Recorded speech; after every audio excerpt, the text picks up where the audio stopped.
हमेशा छितर पियो के मारो और मैं तो पानी च नहीं पियोंदा, मैं तो तेल च पियोना। 2 दफा जेल का चक्कर लगाया, मेरा कोई इरादा नहीं। फिक्र ना करो, अगर तुसी कदी हक बोलोगे एक बारी माशाअल्लाह अल्लाह ने चाहे तो मल्टीपल उथे ते एक बारी चले जाओ ना तो तुहानू पता चलता है कि आजमाइश अल्लाह तुहाडे किन्ने करीब आ गया। बदनाम अगर होंगे तो फिर ही नाम होगा। फिजा अली दा शो की होया सी कि जानबूझ के कीता सी की सी ओ प्लांटेड सी, व्हाट वाज दैट? इनको पहले समझाओ, शो इस तरह से पहले इनको बोलो, बात करें फिर बात होगी। इमरान आपके अपनी होश को सपोर्ट करो, बेचारी की तबीयत खराब हो रही है, डॉक्टर नहीं है थे ना ब्लड प्रेशर लवे। फिजा दे नाल मेरे 25 साल दे ताल्लुकात ने। फिजा डेस्परेट है मेरे पॉडकास्ट ਨੂੰ ਵਿਊਜ਼ ਮਿਲਣ ਤੇ ਫਿਰ ਜੁੱਤੀਆਂ ਪੋਡਕਾਸਟ ਕਰਨ ਵਾਲੇ ਨੂੰ ਪੈਂਦੀਆਂ ਨੇ, ਗੈਸਟ ਨੂੰ ਨਹੀਂ ਪੈਂਦੀਆਂ। ਜਿਹੜੇ ਰਿਕਾਰਡ ਦੀ ਸੂਈ ਅਟਕ ਜਾਂਦੀ ਹੈ ਨਾ उन्हें कोई नहीं सुनता। नरगिस वाला जो था मामला, जिसके रक्स के अंदर आपको जो है वो खुदा आपने कहा था। नरगिस का डांस जब देखते थे हम लोग तो इतनी ही आंखों में आंसू आ जाते थे। वो इस किस्म की परफॉर्मेंस देखते ऐसी है वहां पे कोई खुदा का वास्ता जरा सोचा करें, हर हसीन चीज में रब दिखना चाहिए। मैंने ऐसा कतअन कोई जुमला नहीं कहा। आपके इस्लाम में जायज नहीं होगी। मेरा अपना मजहब है, मुझे अपने खुदा को खुद पहचानना है। मैंने क़यामत के दिन अपना हिसाब देना है, आपने मेरा हिसाब नहीं देना। अपनी फिक्र कर उसामा। ना तेरा अग्गा ना तेरा पिछा, ना खसम ना बच्चा, अपनी जखरी बनाकर न्याज में डाल, तेरा पिंजर किसी काम तो आए। तुसी बड़े वड्डे वकील हो हकूक़े निस्वां दे। कौन? तुसी सारे जेडे पॉडकास्ट करते पे। आज तो कभी ऐसा नहीं कहा। जब से ये वाकया हुआ है मुझसे हर पॉडकास्ट में ये आप ब्लाइंड डेट पे हैं। नहीं जी, मेरी बात सुनिए। जब से ये वाकया हुआ है मुझसे हर इंटरव्यू में सवाल किया जाता है, एक मंजिल में एक जस्त में आलम अरवा में ना ले जाएं कि हर चीज़ नेकी। मैंने पता लग गया कि इस पॉडकास्ट के दौरान मेरे पीछे 2 पर निकल आए थे, मैं इथों उड़दा हुआ चला गया। नसीम विकी के साथ भी हमने देखा कि उसके साथ भी आपने स्टेटमेंट दी। और आपने टेलीविजन पे इनको 60 लाख रुपया तनख्वाह देने वाला कौन था? 60 लाख रुपया महीना। सरेआम लोगों को जलील नहीं करता था कि मैंने 80 लाख महीने ना मिले। समझ आई? मैं अपने हत्थों की कमाई खाना। जान के देखो बेच ले आए हो सर, क्यों नहीं ले आइए? ना मैं इतना अच्छा हूँ और ना ही मैं इतना बुरा हूँ। सिर्फ मेरे में एक बुराई है, मैं वायरल। आप इतने सेंसिटिव हैं? नहीं, मैं तो बहुत सारे पत्थर का बना हूँ, इसीलिए तो मुझे उठा के जब चाहे जेल में डाल दें। और क्या तो की फर्क पैदा है? अच्छा, लेकिन मुझे ये बताएं कि हर बात के साथ घबरा गए। उसामा साहब बिल्कुल घबरा गए। बिल्कुल सुन के ना उन्होंने सोचा प्यार भरी बातें होंगी, उन्होंने सोचा इतने मिठी मिठी ठड़क चाड़ी जाएगी।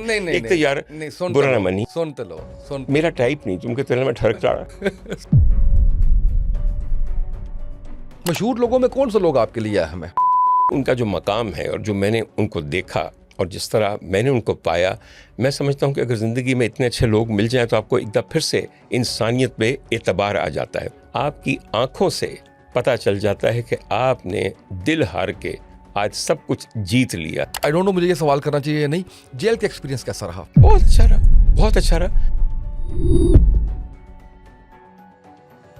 गंदा अंडा में क्या हुआ? मैंने उनको कई दफ़ा पूछा, मैंने कहा वो पूछने नहीं आए सर, उनके फ़ायदे के लिए जो मैंने 1 साल प्रोग्राम किया उसकी वजह से मैं तन्हा जेल में था। मैंने तो हुन पता लगा कि मैं किड्डी वड्डी मच्छी है। गॉड गिफ्टेड स्किन और याददाश्त या कुछ अपना भी उसके अंदर रोल? मैं आपके सामने बताऊँ, किते किते जदों मैनू रब मिलेगा, मैं सर 1 मिनट के लिए उससे मैंने डरना नहीं है। मैं उन्होंने गल ना ला लेना। बिस्मिल्लाहिर्रहमानिर्रहीम, अस्सलामुअलैकुम। आप देख रहे हैं सुकून डिजिटल। मैं हूं उसामा तैयब। मेरे साथ डॉक्टर उमर आदिल साहब मौजूद हैं। मैं एक्साइटेड भी हूं, थोड़ा सा नर्वस भी हूं कि मेरे साथ भी पता नहीं क्या होने वाला है। और दूसरी बात यह है कि मैं फॉलो करता रहा डॉक्टर साहब को। बहुत सी चीज़ें ऐसी हैं जिसके ऊपर मैं आज पूछूंगा भी कि डॉक्टर साहब ये क्या सब कुछ जो है वो होता रहा है। डॉक्टर साहब का फ़न से, डॉक्टर साहब का आप कह लीजिए कि शोबिस से जो इनकी रिसर्च, इनकी गुफ्तगू, इनका एनालिसिस, उससे इनकार नहीं किया जा सकता। लेकिन उसके बाद अचानक से एकदम क्या होता है कि हम देखते हैं कि डॉक्टर साहब की स्टेटमेंट्स जो है वो वायरल जाती हैं और वो स्टेटमेंट्स पे बहुत ज़्यादा तनकीद भी होती है और बहुत ज़्यादा लोग जो है वो उसको उसके ऊपर आप कह लीजिए कि इतनी क्रिटिसिज्म करते हैं। कुछ अल्फाज ऐसे हैं जो हम भी समझते हैं कि पता नहीं डॉक्टर साहब ऐसा क्यों बोल देते हैं। तो मैं आज खुल के जो है वो डॉक्टर साहब सारी गुफ्तगू करूँगा। अस्सलाम वालेकुम सर, कैसे हैं आप? मैं बहुत खुश हूँ और बहुत सुकून से हूँ। आप तो वैसे भी सुकून डिजिटल हैं, बिल्कुल सुकून.com है। आपने भी फरमाया कि आप थोड़े से नर्वस भी हैं, थोड़े से एक्साइटेड भी हैं। क्या मज़े का कम्बिनेशन है। और मेरा पता है उसामा के आलम है, जैसे कभी ब्लाइंड डेट पे जाना हो यानी कि वाह। एक ऐसी लड़की के साथ जाके मिलना, इसकी कभी शक्ल नहीं देखी, कभी इसे फ़ोन पे बात नहीं की, और उत्थे जाके पता लग रहा है कि होना की है। मेरी आज से पहले आपसे ना कोई वाकफियत है, ना कोई मुलाकात है, आपके काम से भी वाकफियत नहीं है मुझे ये भी नहीं पता कि आप सवालात कैसे करते हैं, इंटेरोगेशन करते हैं, इन्वेस्टिगेशन करते हैं, इंटरव्यू करते हैं। खैर, हुणे पता लग जाएगा। एक गल दसते हैं, ਜਿਹੜੀ तेरी नर्वसनेस है ना, वो जायज़ है। बिल्कुल ठीक है सर, मैनू प्यो प्यो के मारियां जे मेरी जान, मेरी गल सुन, हमेशा छितर ਭਿਓ ਕੇ ਮਾਰੋ। प्यो के ਪਰ ਮੈਂ ਤੇ ਪਾਣੀ 'ਚ ਨਹੀਂ ਭਿਉਂਦਾ, ਮੈਂ ਤੇ ਤੇਲ 'ਚ ਭਿਉਂਦਾ ਵਾਂ, ਕਿਉਂਕਿ ਮੈਂ ਐਸੇ ਤੁਹਾਡੇ ਇਨਵੈਸਟੀਗੇਸ਼ਨ ਦੇ ਇਦਾਰੇ ਦੇਖੇ ਨੇ ਜਿੱਥੇ ਐਸਾ ਛਿੱਤਰ ਵੇਖਿਆ ਤੇ ਐਸਾ ਪਾਕਿਸਤਾਨੀ ਨੌਜਵਾਨ ਨੂੰ ਛਿੱਤਰ ਪੈਂਦਿਆਂ ਵੇਖਿਆ ਕਿ ਮੈਨੂੰ ਜ਼ਿੰਦਗੀ ਭਰ ਵਾਸਤੇ ਕਸਟੋਡੀਅਲ ਟੌਰਚਰ ਤੋਂ ਨਾ ਸਿਰਫ ਨਫ਼ਰਤ ਹੋ ਗਈ ਹੈ, ਬਲਕਿ ਮੈਂ ਉਹਦੇ ਖਿਲਾਫ ਬੋਲਣ ਵਾਲਾ ਆਖਰੀ ਸਾਹ ਤੱਕ ਇੱਕ ਬੰਦਾ ਰਵਾਂਗਾ। ਤੁਹਾਡੇ 'ਚੋਂ ਕੋਈ ਬੋਲਦਾ, ਤੁਸੀਂ ਬੜੀ ਤਸ਼ੱਦਦ ਦੀਆਂ ਗੱਲਾਂ ਕਰਦੇ ਹੋ, ਟੈਰਰਿਜ਼ਮ ਦੀਆਂ ਗੱਲਾਂ ਕਰਦੇ ਹੋ। ਇਹ ਹੱਡ ਬੀਤੀ ਹੈ, ਆਪ ਬੀਤੀ ਹੈ, ਕਿਉਂਕਿ ਜੇਲ੍ਹ 'ਚ ਤੁਸੀਂ ਵੀ ਰਹੇ ਹੋ ਨਾ। ਮੇਰੀ ਜਾਨ, ਮੇਰੀ ਗੱਲ ਸੁਣ, ਜਦ ਤੱਕ ਤੁਸੀਂ ਖੁਦ ਕੋਈ ਚੀਜ਼ ਮੁਸ਼ਾਹਿਦਾ ਨਾ ਕੀਤੀ ਹੋਵੇ, ਜਦ ਤੱਕ ਤੁਸੀਂ ਇਹ ਮਨਾਜ਼ਰ ਖੁਦ ਨਾ ਦੇਖੇ ਹੋਣ ਤੇ ਸੁਣੀ ਸੁਣਾਈ ਦੇ ਉੱਤੇ ਤੇ ਜ਼ਬਾਨ 'ਚ ਤਾਸੀਰ ਹੀ ਨਹੀਂ ਪੈਦਾ ਹੁੰਦੀ। ਇਹ ਵੇਖਿਆ ਤੁਸੀਂ ਸਰ? ਹਰ ਵਕਤ ਦੇਖਿਆ, ਹਰ ਵਾਰੀ ਦੇਖਿਆ। ਮੈਂ ਉਹ ਆਲਮ ਵੀ ਦੇਖਿਆ ਕਿ ਨੌਜਵਾਨ ਮਾਵਾਂ ਦੇ ਬੱਚਿਆਂ ਨੂੰ ਫੜ ਕੇ ਤੁਸੀਂ ਅੰਦਰ ਤੁਨਿਆ ਹੈ ਤੇ ਸਿਰਫ ਪੈਸੇ ਲੈਣ ਵਾਸਤੇ ਉਹਨਾਂ ਨੂੰ ਰਬੜ ਸੋਲ ਦੇ ਛਿੱਤਰ ਮਾਰਦੇ ਹੋ, ਤੇਲ 'ਚ ਭਿਉਂ ਕੇ। ਹਜ਼ੂਰੇ ਵਾਲਾ, ਮੈਨੂੰ ਇਹ ਦੱਸੋ ਕਿ ਜਿੱਥੇ ਵਾਈਟ ਕਾਲਰ ਕ੍ਰਾਈਮ ਹੁੰਦਾ ਹੈ ਉੱਥੇ ਛਿੱਤਰ ਪੈਣੇ ਚਾਹੀਦੇ ਨੇ? ਇਹ ਕੋਈ ਕਾਤਿਲ ਹੈ ਜਿਹਦੇ ਕੋਲ ਤੁਸੀਂ ਇਹ ਇਕਬਾਲੇ ਜੁਰਮ ਕਰਾਣੇ ਕਿ ਹਾਂ ਮੈਂ ਆਪਣੀ ਜ਼ਨਾਨੀ ਨੂੰ ਗਲਾ ਵੱਢ ਕੇ ਕਤਲ ਕੀਤਾ ਸੀ? ਕੋਈ ਡਾਕੂ ਹੈ ਜਿਹਦੇ ਕੋਲ ਤੁਸੀਂ ਬਰਾਮਦਗੀ ਕਰਾਣੀ ਹੈ? ਸਰ, ਸਾਈਬਰ ਕ੍ਰਾਈਮ ਵਿੱਚ ਕਸਟੋਡੀਅਲ ਵਾਇਲੈਂਸ ਹੋਣਾ ਕਿਆ ਉਮਦਾ ਗੱਲ ਹੈ। ਔਰ ਵੈਸੇ ਵੀ ਬੁਰਾ ਨਾ ਮਨਾਇਆ ਜੇ, ਕੋਈ ਬੰਦਾ ਅੱਜ ਤੱਕ ਤੁਹਾਨੂੰ ਮਿਲਿਆ ਜਿਹਨੇ ਕਸਟੋਡੀਅਲ ਵਾਇਲੈਂਸ ਬਾਰੇ ਗੱਲ ਕੀਤੀ ਹੋਵੇ? ਕੋਈ ਨਹੀਂ ਕਰਦਾ। ਅੱਜ ਤੁਹਾਡੇ ਜਿਹੜੇ ਬੰਦੇ ਵਹਿੰਦੇ ਨੇ ਨਾ ਪਏ ਪੋਡਕਾਸਟ, ਉਹ ਤੇ ਪਤਾ ਨਹੀਂ ਕਿਹੜੇ ਮਜ਼ੇ ਲੈਣ ਵਾਸਤੇ ਵਹਿੰਦੇ ਨੇ ਪਏ, ਉਹਨਾਂ ਨੂੰ ਕੀ ਪਤਾ ਕਿ ਇਸ ਮੁਲਕ ਦਾ ਸਭ ਤੋਂ ਵੱਡਾ ਨਾਸੂਰ ਇੱਕ ਜਿਹੜਾ ਹੈ ਉਹ ਕਸਟੋਡੀਅਲ ਵਾਇਲੈਂਸ ਹੈ। ਬਿਲਕੁਲ ਠੀਕ, ਮੇਰੀ ਗੱਲ ਸਮਝੇ ਤੁਸੀਂ? ਜਿੱਥੇ ਸਰ ਤੁਸੀਂ ਬਾਕੀ ਹਾਏ ਆਪਨੇ ਫਲਾਨੀ ਲੜਕੀ को छेड़ दिया, ਹਰਾਸਮੈਂਟ ਹੋ ਗਈ, ਜਿੰਸੀ ਹਰਾਸੀਅਤ ਹੋ ਗਈ, ਉਹ ਵੜ ਜਾਓ ਤੁਸੀਂ ਸਾਰੇ ਹਰਾਸੀਅਤ ਕਰਨ ਵਾਲੇ।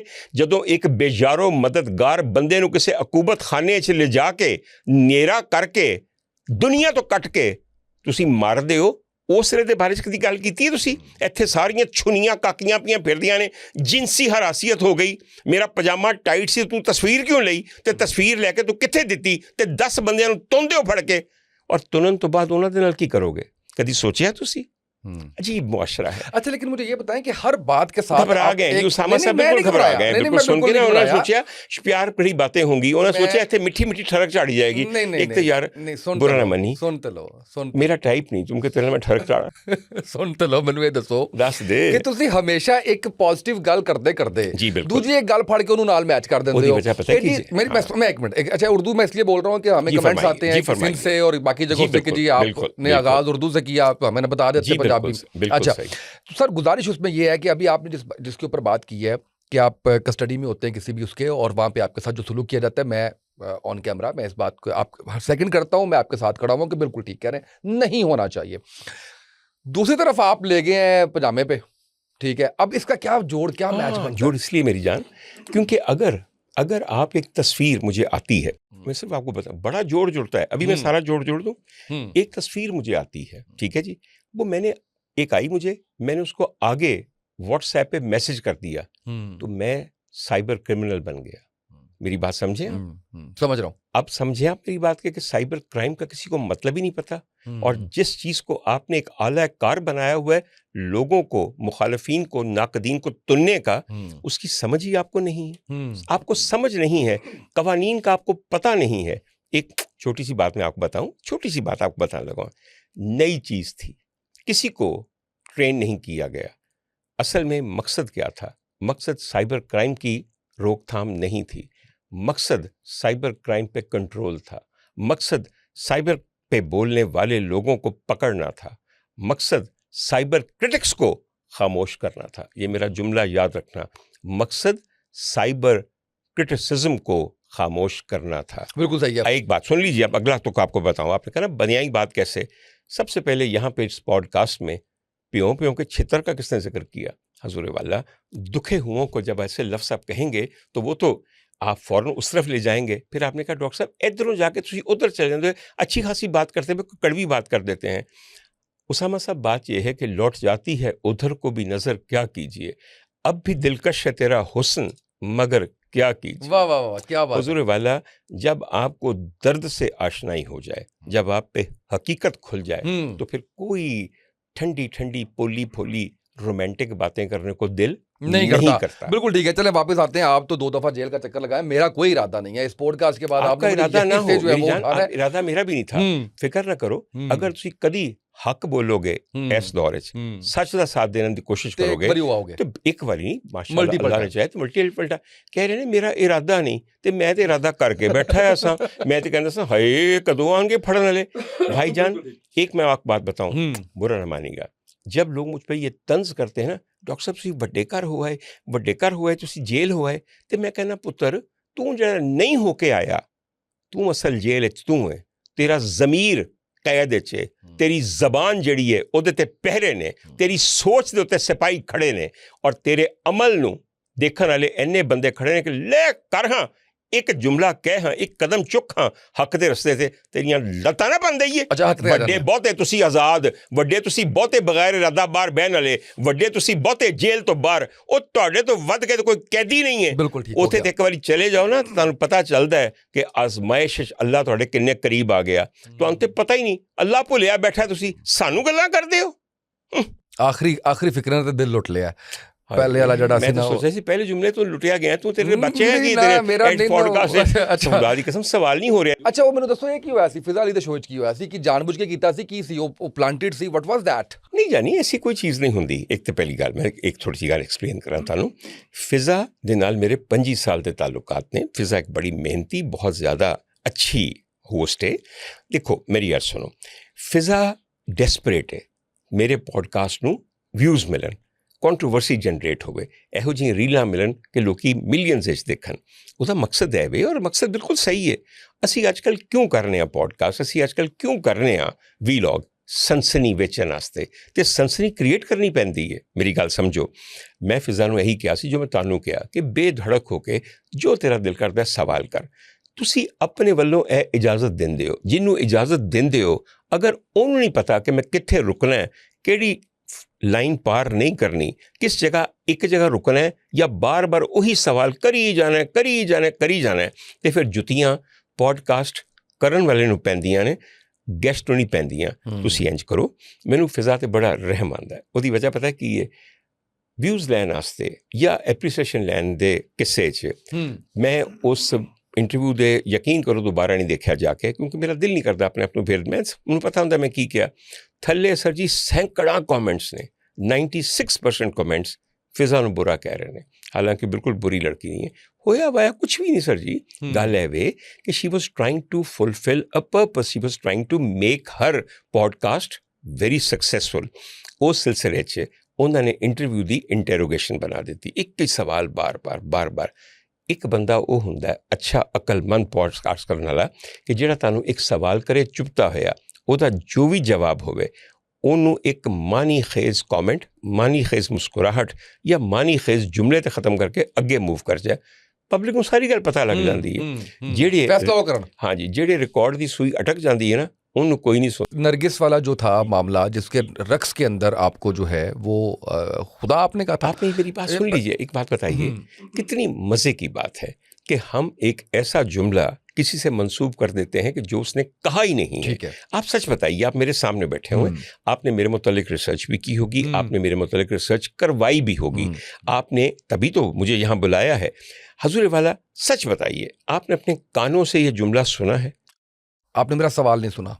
मैंने कहा था वो फिक्रा क्या था, इसीलिए क्योंकि मैंने सुना नहीं और वो मंसूब किया जा रहा है, दैट्स वाई मैंने क्वेश्चन ये किया कि वो फिक्रा क्या था। इसीलिए मैंने दोबारा आपसे पूछ लिया कि हो सकता है मैंने तो कहा नहीं, आपने सुना तो नहीं? मैंने नहीं सुना। तो फिर मैंने ऐसा कतअन कोई जुमला कतअन नहीं कहा। सही। और देखिए मेरी बात सुनिए, मुझे अपना खुदा तो हर वक्त नजर आता है सर, उसके जलवे जा बजा हैं, मगर वो जलवा जिसके बारे में आप जिक्र कर रहे हैं, मैंने उसका कभी जो मैंने किया, मैं एक प्रोग्राम कर रहा था, उसमें मेरे साथ एक ऐसी अदाकारा और रक्कासा बैठी थी जो स्टेज पे काम करती हैं और मेरे दिल में उनकी बड़ी मोहब्बत है, मेरे दिल में उनके लिए बड़ी इज्जत है। अदाकारा खुशबू।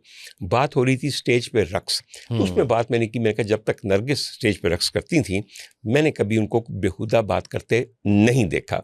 और उस वक्त उसामा, मैं आपको एक बात बताऊं, हुआ ये था कि एक वक्त था कि मैं एक ड्रामा देखने के लिए गया, मेरे साथ मेरे एक बहुत अच्छे फनकार दोस्त भी थे। हम ड्रामा देख रहे थे तो वहाँ पे नई फिल्म मजाजन आई थी, तो उसका एक बाबा बुल्ले शाह का कलाम है, छेती बौड़ी में तबीबा नहीं तो मैं मर गई हूँ। अच्छा, हुआ ये कि मैं वो देख रहा था, नरगिस और नसीम विकी जो मुझे बहुत पसंद है। अच्छा, दोनों आपके पसंदीदा फनकार हों, मेरे लिए नसीम विकी बिल्कुल ऐसा है जैसे भाइयों की तरह, बिल्कुल। अच्छा, वो रक्स कर रहे थे, रक्स के दौरान उसका कलाम में कुछ ऐसा असर है कि दोनों ने अदब को मलहूज़े खातिर रखा हुआ था। अच्छा, उससे कुछ अर्सा पहले मेरी वालिदा की वफ़ात हुई थी, तो मुझे याद है कि एक दिन मैं बाहर गया हुआ था अस्पताल किसी मरीज़ को देखने के लिए। मेरी वालिदा कभी मुझे डिस्टर्ब नहीं करती थी कि काम पे गया हुआ है, घर से कोई ऐसा पैगाम ना जाए कि परेशान हो जाए। उस दिन उनको एक बहुत बुरा दमा का अटैक हुआ, उनकी सांस बिल्कुल उखड़ गई, तो उन्होंने कांपते हाथों के साथ अपने फ़ोन पे लिखा, छेती बौड़ी में तबीबा। सिर्फ एक ये जुमला, मेरी बात समझिए, बिल्कुल सही, जिससे मैं कांप गया कि मेरी वालिदा ने लिखा। मैं वो सुन रहा था, वो देख रहा था। मेरी वालिदा का तब तक इंतकाल हो चुका था। आप ये सोचें कि जब स्टेज के ऊपर इस चीज़ को बार बार कहा जाए और जब उन्होंने मिसरा सानी कहा, नहीं तो मैं मर गई हूँ, तो आप सोचिए कि एक बेटे और एक इंसान के दिल की हालत क्या होगी। सर, टप टप मेरी आंखों से आंसू निकलना शुरू हो गए। जब आप कोई मंजर देखते हैं तो उस मंजर के पस मंजर में जो आपके साथ गुजरी होती है, आपको वो सब याद आता है। तो मैंने कहा था कि कई दफ़ा ऐसा हुआ कि नरगिस के रक्स को देखकर मेरी आंखों से पानी बह निकला, मुझे आंसू आ गए। और वो कुछ मेरा नहीं ख्याल था कि सिर्फ मुझ पर ही असर है। मेरे साथ जो साहब बैठे हुए थे, मेरे दोस्त हैं, उनका नाम छुपाने की ज़रूरत नहीं लेकिन बताने की भी ज़रूरत नहीं। मैंने जब उनकी तरफ देखा तो शायद उनको कहीं और वो अपनी याददाश्तों में, अपनी यादों में हिट कर रहा था, उनकी भी आंखें भीगी हुई थी। तो मुझे ये बताइए कि मैं इंसानियत के दर्जे से गिर जाऊं? आपके ख्याल में किसी खातून को रक्स करते देखकर मेरे मुंह से झाग निकलनी शुरू हो जाए तो फिर आप खुश हैं, या मेरी आंखों से शोले निकलने शुरू हो जाएं? एक जुमला मैंने ये कहा था, ठीक है जी, शोले, इन्होंने शोले। अब आपने सवाल का जवाब मांगा तो हम लोग तो यही समझते हैं आम फहम के जी। मेरी जान फिर पता गल की है, आगे फिर तेरे नाल ना कोई फायर ब्रिगेड दे इंजन भी लाना चाहिए। जिथे तू अग लावे उत्थे तेरियां अखां ते पर्र करके पानी अग मैं नहीं लानी, अग रक्स करने वाली ने लानी है, वो लगनी ते तेरियां अखां च। हाँ, ठीक है। समझ आई, शोले ते तू कढ रहे हैं ना, समझ आई मेरी गल दी। हाँ, बिल्कुल। अच्छा जी, दूसरी बात ये है, इसी इंटरव्यू में मैंने आगे जाके कहा कि हर खूबसूरत चीज़ में खुदा नजर आता है, वो खुद मंबाए जमाल है, तो उसी ने तमाम जमाल को तख्लीक किया है। आप मुझे मैं छोटी सी बात आपको समझाऊं, मैंने ये जुमला कहा ना, ठीक है कि नहीं जी? अब आप एक छोटी सी बात मुझे बताइए, जो भी हुस्न है पूरे कायनात में, वो सिर्फ और सिर्फ खालिक की सन्नाई की वजह से और उसके नूरे अज़ल की एक किरण की वजह से है।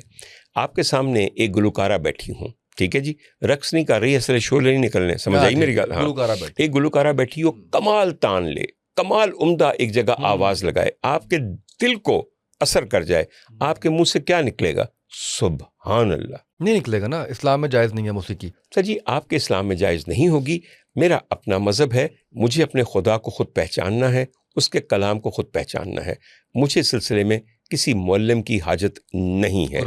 इसलिए हजूर वाला, ये एक ऐसा मसला आपने छेड़ दिया है कि जो बिल्कुल एक पुराना और कई दफ़ा डिबेट की हुई चीज़ है। आप पे डिपेंड करता है कि आप मौसीकी सुन के क्या महसूस करते हैं। आप बेररवी की तरफ चलते हैं या आपको अपना खुदा याद आ जाता है। मैं तो बिल्कुल ये समझता हूँ, बहुत अच्छी आवाज़ में खुश इल्हानी के साथ कोई कुछ कह रहा हो तो मैं तो फ़ौरन सुभान अल्लाह कहता हूँ। आप नौज़बिल्ला कहिए, आपकी किस्मत है, मेरी किस्मत अल्लाह ने इतनी उम्दा बनाई है कि किसी के गले में उसके नूर की दमक मुझे मुतासिर करती है और मैं इंतहाई खुद को अपने खुदा के नज़दीक महसूस करता हूँ। चिंगाड़ते हुए, किसी मिंबर पे बैठे हुए, खौफ दिलाते हुए शख्स की आवाज़ से मुझे कहीं बेहतर, कहीं मुलायम और कहीं गुदाज से भरी हुई चीज़ वो महसूस होती है। मैं गुनाहगार हूँ, आपको क्या फिक्र है? मैंने क़यामत के दिन अपना हिसाब देना है, आपने मेरा हिसाब नहीं देना। अपनी फिक्र कर उसामा ते अपने मौलवी दी भी। मैंने तो आपको कहा ही कुछ नहीं है, मैं तो आपको एक, जैसे आप कमेंट कर रहे हैं, मैंने एक कमेंट किया, उसके अंदर आपने सवाल किया, मैंने जवाब एकदम दिया। घबरा जाना है। नहीं, घबराता नहीं है, हले मुंडा थोड़ा कच्चा है मुंडियो, इन्हू पक्का करो हले। मैं ਉਹਦਾ जवाब दे देता। यानी तुसी तो एकदम क्या डॉक्टर साहब आराम है, ये समझ आई तो मेरी मैं बात? समझता हूँ, तो मैं इसलिए कह रहा हूँ, तो मैंने आपको तभी तो मैंने तुम्हें कहा कि तुम अपने हशर का फिक्र करो। हर एक अच्छा, अपना मैंने ये अपना तो कहा ही हशर नहीं कि होना। आपको तो कहा ही नहीं कि आप खुदा न खास्ता अच्छा, जो है तो अब वो एक बात फिर आप मैं एक बार फिर से गुनाहगार क्लियर हैं कर दूं। या नहीं खुदा नहीं, न एक बात खास्ता मैं फिर जो से है क्लियर कर दूं। दो मुख्तलिफ जुमलों को आपने जोड़ा और मशहूर कर दिया कि डॉक्टर उमर आदिल ने ये कहा है। सही। आई होप कि मैंने बात क्लियर कर दी बिल्कुल हो। सही। और अल्लाह करे कि ਤੁਹਾਡੀ भी क्लियर हो गई होवे। अगर नहीं भी हो गई, मैनू कोई फर्क नहीं पैंदा, क्योंकि हले बड़े लोगों ने मैनू यही सवाल पुछ पुछ के अपनी रोजी रोटी का इंतजाम करना है, तो होन दे। अच्छा, मुझे देखना इसलिए पड़ रहा है कि मैं जरा एग्जैक्ट आपको बता दूं कि आपने कहा ना तेरा अग्गा ना तेरा पिछा, ना खसम ना बच्चा, अपनी जखरी बनाकर न्याज में डाल, तेरा पिंजर किसी काम तो आए। इतना गुस्सा। हाँ, बहुत गुस्सा, और गुस्सा बेइंतहा गलत है, बहुत गलत है। देखिए, मुझे कुछ बातों पे गुस्सा था और मैंने सोचा कि जब गुस्सा आया हो तो थोड़ा सा खुद को कंट्रोल करना चाहिए, मगर इस मौके पे मैं बहुत दुखा हुआ था, मेरी बात समझिए। तो ज़ाहिर है मेरा रिस्पॉन्स वो था। अल्लाह का शुक्र है कि बाद में मुझे बड़ी अच्छी तरह एहसास हुआ कि रेशम मेरे बच्चों की तरह है, मेरी छोटी बहनों की तरह है। मैंने जाके उनके एक प्रोग्राम के अंदर एंट्री दी, मैं उस प्रोग्राम का हिस्सा नहीं था, और कैमरे के ऊपर जो बाकी तमाम लोग मौजूद थे, उनकी मौजूदगी में तमाम ऑडियंस के सामने मुझ में इतना ज़र्फ़ था कि मैंने कहा कि मैंने गलती की, मुझे माफ़ी चाहिए, आइए मैं दोस्ती का हाथ बढ़ाता हूँ और दोस्ती कर लेते हैं। तो हुजूर वाला, अगर इंसान एक बात गुस्से में गलत कहे और वही जाके कोशिश करके माफ़ी मांग ले सबके सामने, तो क्या इसकी कोई तलाफ़ी है कि नहीं है? तलाफ़ी है, बिल्कुल है ना सर? बिल्कुल है। मुझे एक हसरत थी कि शायद वो भी कहेंगे कि मुझसे भी गलती हुई। उन्होंने नहीं कही, मैंने फिर भी इसका गिला नहीं किया। और आप लोग भी कभी ये जिक्र नहीं करते या ये नहीं कहते कि डॉक्टर साहब तुसी तो जाके माफ़ी मांग ली, 60 साल दी उम्र थे, ठीक है जी? 60 साल क्या? बिल्कुल सर, पूरे 60 साल का हूँ, ठीक है जी, बिल्कुल। आप उससे बड़े हैं, हमें भी तवक्को थी कि वो भी आगे बढ़ के कहेगी कि उमर भाई मुझे माफ़ कर दें। आपको ये तवक्को दरअसल औरत से है ही नहीं, आप ये समझते ही नहीं कि औरत को माफ़ी मांगनी चाहिए। तुसी बड़े वड्डे वकील हो हकूक़े निस्वां दे। कौन? तुसी सारे जेडे पॉडकास्ट कर दे पे। आज तो कभी ऐसा नहीं कहा। जब से ये वाक़या हुआ है मुझसे हर पॉडकास्ट में, ये आप ब्लाइंड डेट पे हैं। नहीं जी, मेरी बात सुनिए, जब से ये वाक़या हुआ है मुझसे हर इंटरव्यू में सवाल किया जाता है, कभी किसी ने ये नहीं कहा कि डॉक्टर साहब आपने अच्छा किया, आपने बढ़ के सुलह का हाथ बढ़ाया। आज कितने लोग हैं जो ज़्यादती के बाद सुलह करते हैं, अपनी गलती का एतराफ़ करते हैं और उस गलती को कबूल करने के बाद बग़ैर किसी शर्त के बिला मशरूत माज़रत खा होते हैं। सर, हमें माज़रत करना भूल चुका है। मेरा ख़याल था कि मेरे इस अमल से बहुत सारे लोग आपस में जो तनाज़ा है उसके मुतल्लिक माज़रत खाना रवैया इस्तेमाल करेंगे या इख्तियार करेंगे। किसी ने सबक नहीं आंदा, लड़ना सब नूं आंदा है, सिर्फ मैं नहीं जिहदे गल्लां बनाईयां गईयां, सिर्फ मैं नहीं जिन्हें गल्लां दा जवाब दिता। मगर इस वक्त यकीन कीजिए पिछले 5 साल में मैं वाहिद आदमी हूँ जिसने आगे बढ़ के पहले अपने वीलॉग्स में बहुत दफ़ा सुलह का हाथ बढ़ाया, फिर जब बात नहीं बनी तो मैंने इसमें शान को डाला, मैंने इसमें एहसन खां को डाला, दोनों को रिक्वेस्ट की। उन्होंने कहा नहीं, वो नहीं मानती। तो फिर एक दिन नईम हनीफ साहब हैं मेरे एक दोस्त, जी। मैं उनके प्रोग्राम में चला गया और मैंने कहा अब जो होगा वो कैमरे की आंख के सामने होगा। एक बात आपको बताऊं, जहाँ तक रेशम का ताल्लुक है, वो इतनी अच्छी लड़की है और इतनी अच्छी बहन है। झगड़ा क्या था सर जी? झगड़ा जो है वो ख़त्म चूँकि हो गया, उसको बार बार दोहराने की कोई ज़रूरत नहीं है। बात सिर्फ इतनी है कि मुझे उसकी कमी महसूस होती थी अपनी ज़िंदगी में। She has so many qualities, इतनी क्वालिटीज़ हैं कि शायद अगर मेरी छोटी बहन वाक़तन वो होती तो मुझे उससे इतना प्यार ना होता, इसलिए कि ये अल्लाह ताला ने मुझे इजाफ़ी तौर पे दी थी। और उसकी खूबियाँ जब मैं देखता हूँ तो यकीन कीजिए मुझे ऐसे लगता था कि मैंने अपने दिल पे एक सिल रख के एक दिल पे बोझ रख लिया है। हुज़ूर वाला, गुस्सा, नफ़रत, दुश्मनी आपको खा जाती है, आपका चेहरे का रंग बदल जाता है, आपका खून जल जल के काला हो जाता है, तो कितनी बेहतर बात है कि आपको किसी की तरफ से ठंडी हवा आए और आप भी उसके मुतालिक जब मुंह खोलें तो मिठास से आपका मुंह भर जाए। अल्लाह का शुक्र है कि मैंने इस मामले में अपने दिल में जो कोई मैल था उसे खुरच के बाहर फेंक दिया। मेरे मुंह से जो कुछ जहर निकलता था वो आज शहद में तब्दील हो गया। मैंने खुद पे एहसान सिर्फ किया। उनके बारे में या सबके बारे में? नहीं सर, सबके बारे में इसलिए नहीं कि किसी और के लिए मैंने कोई ऐसा लफ्ज़ इस्तेमाल ही नहीं किया। नहीं, आपने एक वो वीडियो में मैं सुन रहा था, उसमें शायद कुत्ते भी कह रहे हैं किसी को, वो सारा कुछ देखिए, वो कुत्ते को तो बोल कुत्ता रहे हैं। कहना चाहिए ना, कुत्ते को तो कुत्ता कहना चाहिए। अब देखिए, ये मत कहिए कि मैं कुत्तों को कुत्ता ना कहूँ। मैं इंसान हूँ, फरिश्ता नहीं हूँ। मेरी बात समझिए। नहीं, मुझे लगा शायद आपने ओवरऑल अपने गुस्से पे काबू पा लिया सब लोगों के बारे में। हजूर वाला, अगर टोटली गुस्सा ख़त्म हो जाए तो ये बिल्कुल मौत के करीब इंसान आ जाता है। मैं आपको बताऊं, आपको अगर ज़्यादती पे रिएक्ट करना भूल जाए तो आप अपने हकूक़ के लिए क्या लड़ेंगे? आप हर मुखालिफ के बारे में क्या ख्याल रखेंगे? अब मैं उस मंजिल पे हूं कि मैं बहुत से लोगों को माफ़ कर देता हूं, लेकिन बेजा बैठ के कोई बकवास कर रहा हो तो मुझे एक दफ़ा ये कमेंट करना होता है कि भौंकते कुत्तों के साथ भी डील करने का एक तरीका है। आप रुक के उनके भौंकने को नहीं सुनते क्योंकि ये उनकी आदत और इल्लत है। आप आगे निकल जाते हैं। पहले मैं कई बार वट्टा भी मार देता सा, हूँ मैं सोचना वा ऐदा भी कोई फायदा नहीं। उम्मीद है 65-70 की उम्र में जाके खामोश भी हो जाया करेंगे या क्यों नहीं? खामोश हो जाए? क्यों खामोश हो इग्नोर जाए? कर दें, हम जाने सर, दरगुजर आपने भी सिखाया मुझे। मैं देखिए दरगुजर करता ही जहां हूँ ना आपने कहा माफी मांगना जरूरी है, वहां माफ कर देना सर, भी वहाँ जरूरी पे है। बिल्कुल वहाँ पे माफ़ करना ज़रूरी है। जहाँ पे दरगुजर करना ज़रूरी है वहाँ दरगुजर कर देना चाहिए। जहाँ पे दिल में ये एहसास हो कि ये लोग दरअसल भौंकते कुत्ते हैं, वह उनको ये बता देना चाहिए कि मैं तुम्हें इसलिए इग्नोर कर रहा हूँ कि तुम अपनी इल्लत से मजबूर हो, मैं तुम्हारे खिलाफ कुछ नहीं कह रहा। मेरी बात समझिए भाईजान, आप मेरे को ना एक मंजिल में, एक जस्त में, आलम अरवा में ना ले जाएं कि हर चीज़ नेकी। मैंने पता लग गया कि इस पॉडकास्ट के दौरान मेरे पीछे 2 पर निकल आए थे, मैं इथों उड़दा हुआ चला गया। बस कर दे यार, बंदा रहने दे मैनू। नहीं, मैं तो वैसे वेखो ना, तुसी हुण मेरे ते ने इल्जाम लाने में बोले हैं कुछ, तुसी मुझे क्या है कि जी आपने मेरा मौक़िफ़ सुने बगैर, मैं तो अभी बोलना चाहता हूँ, आप पहले ही आप उस पर चले जाते हैं। जब मैं आपका कहता हूँ ना उसामा, तो मैं उन तमाम लोगों को कहता हूँ जो उनको बगैर सुने हुए, बगैर देखे हुए एक चीज़ को मान लेते हैं। मेरी बात समझिए, इसीलिए तो हम सफाई दे रहे हैं।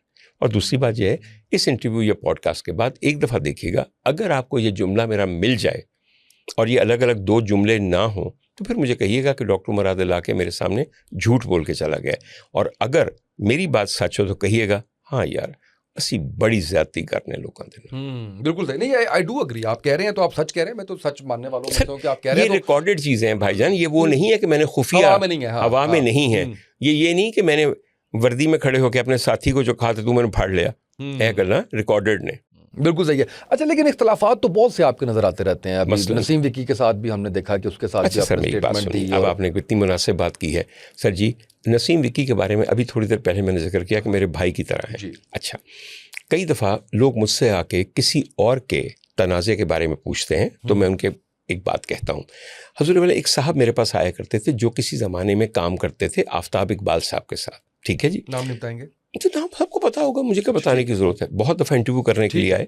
अच्छा जी, आफ्ताब इकबाल साहब से उनको उम्मीद थी कि आफ्ताब इकबाल साहब पहले उनको दुबई बुला लेंगे, फिर लंदन चले गए तो लंदन बुला लेंगे। मुझे पता था कि आफ्ताब इकबाल साहब ने कभी उनको एरोग्राम नहीं भेजना। एरोग्राम पता है क्या होता है? ख़त होता है। पोस्ट कार्ड नहीं भेजना लंदन से, बुलाना खाक था। ठीक है जी, खैर वो इस धोखे में मुब्तला रहे और खुशफहमी में मुब्तला रहे।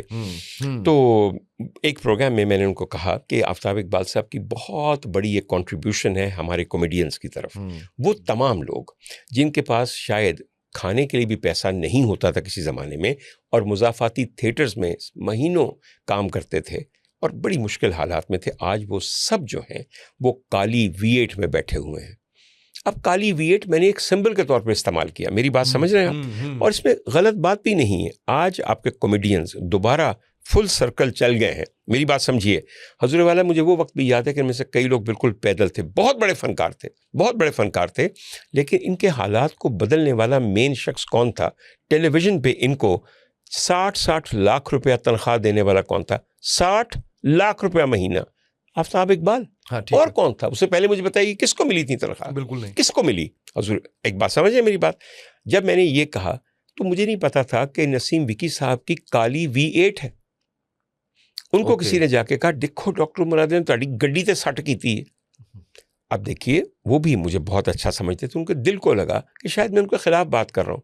मैं हल्फन कह रहा हूँ कि मुझे पता ही नहीं था उनकी गाड़ी कौन सी है।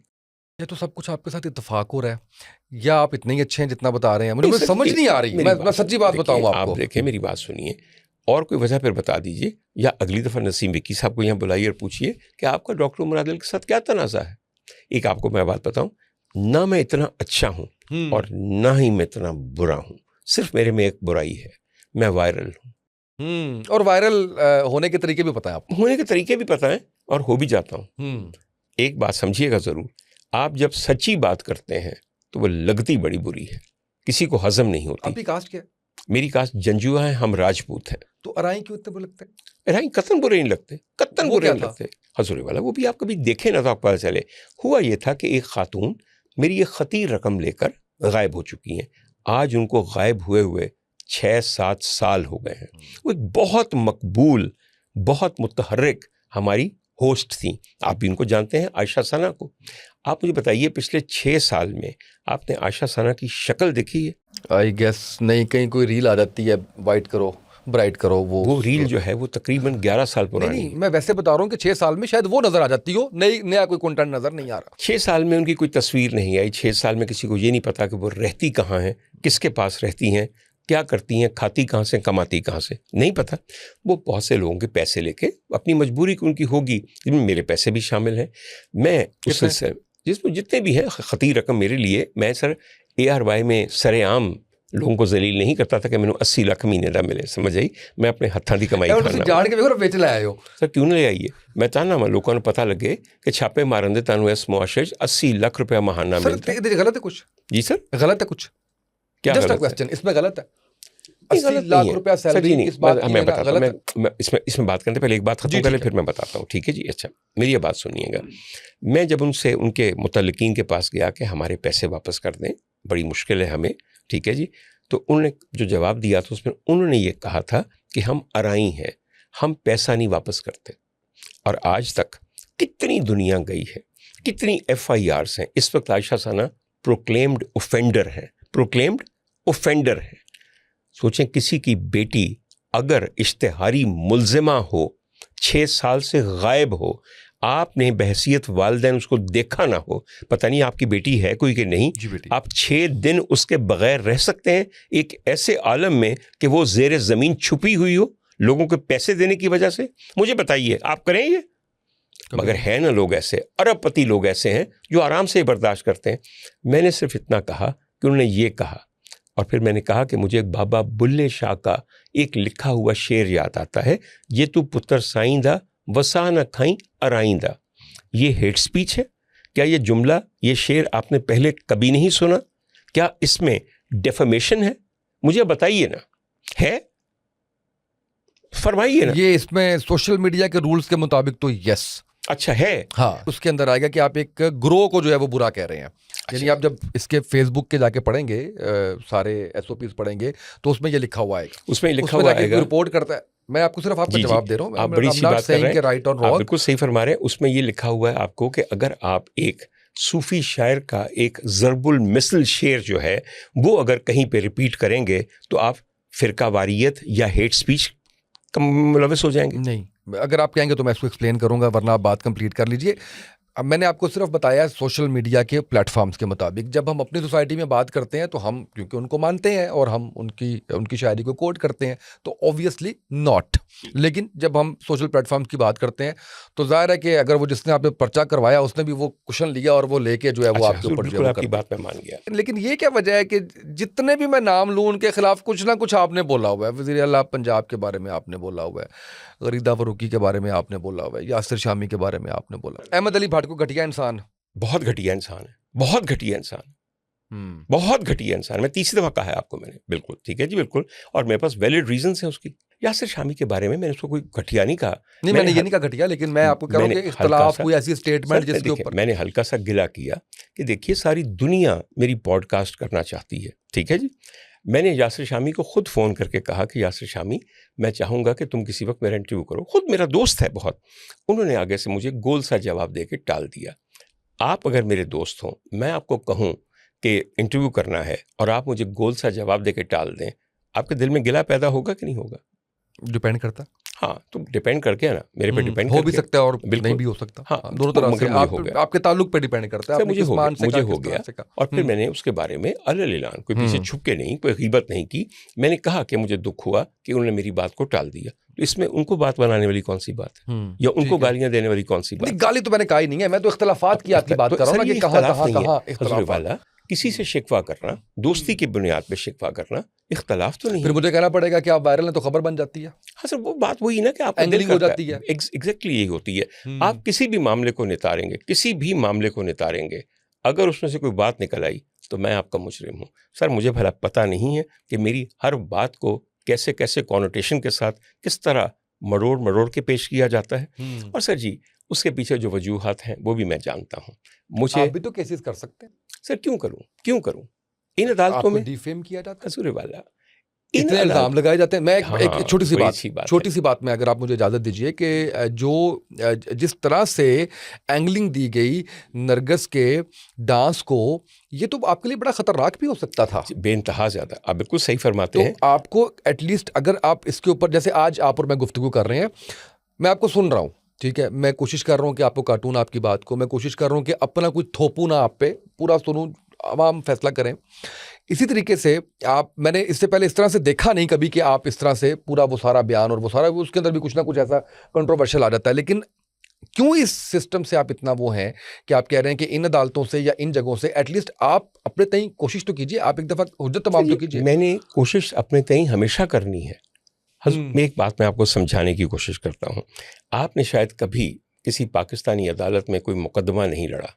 अगर लड़ा होता तो आपको पता होता कि आप कितना ज़्यादा इन अदालतों पे या इन इदारों पे यकीन कर सकते हैं। ठीक है जी, मेरा यकीन इन पे नहीं है, मेरा यकीन एक और मुंसिफ पे है, उसकी अदालत पे है, तो मैं अपने मामले वहाँ रखता हूँ। और मैं समझता हूँ कि उससे बेहतर ना इंसाफ करने वाला है, ना इंतकाम लेने वाला है। कुरान की एक आयत है जो कुरान में 2 दफ़ा आई है, और ज़रा उसका अपने ईमान का हिस्सा बना के रखिएगा। वल्लाहु अज़ीज़ुन ज़ुंतकाम, अल्लाह इंतकाम लेने वालों में से सबसे ज़बरदस्त है। जब मुझे पता है कि इंतकाम लेने वालों में सबसे ज़बरदस्त मेरे ऐन दिल के करीब है, मेरा माबूद है, तो मैं इधर उधर इदारियां जाके कमा, फिर सिफारिशां करावां। क्या मैं जानता नहीं कि वो इदारे क्या करते हैं? क्या मैं ये जानता नहीं कि हमारी अदालतों में काम करने वाले जज इंसाफ के लिए दुहाइयाँ देते फिरते हैं और उनको इंसाफ नहीं मिलता?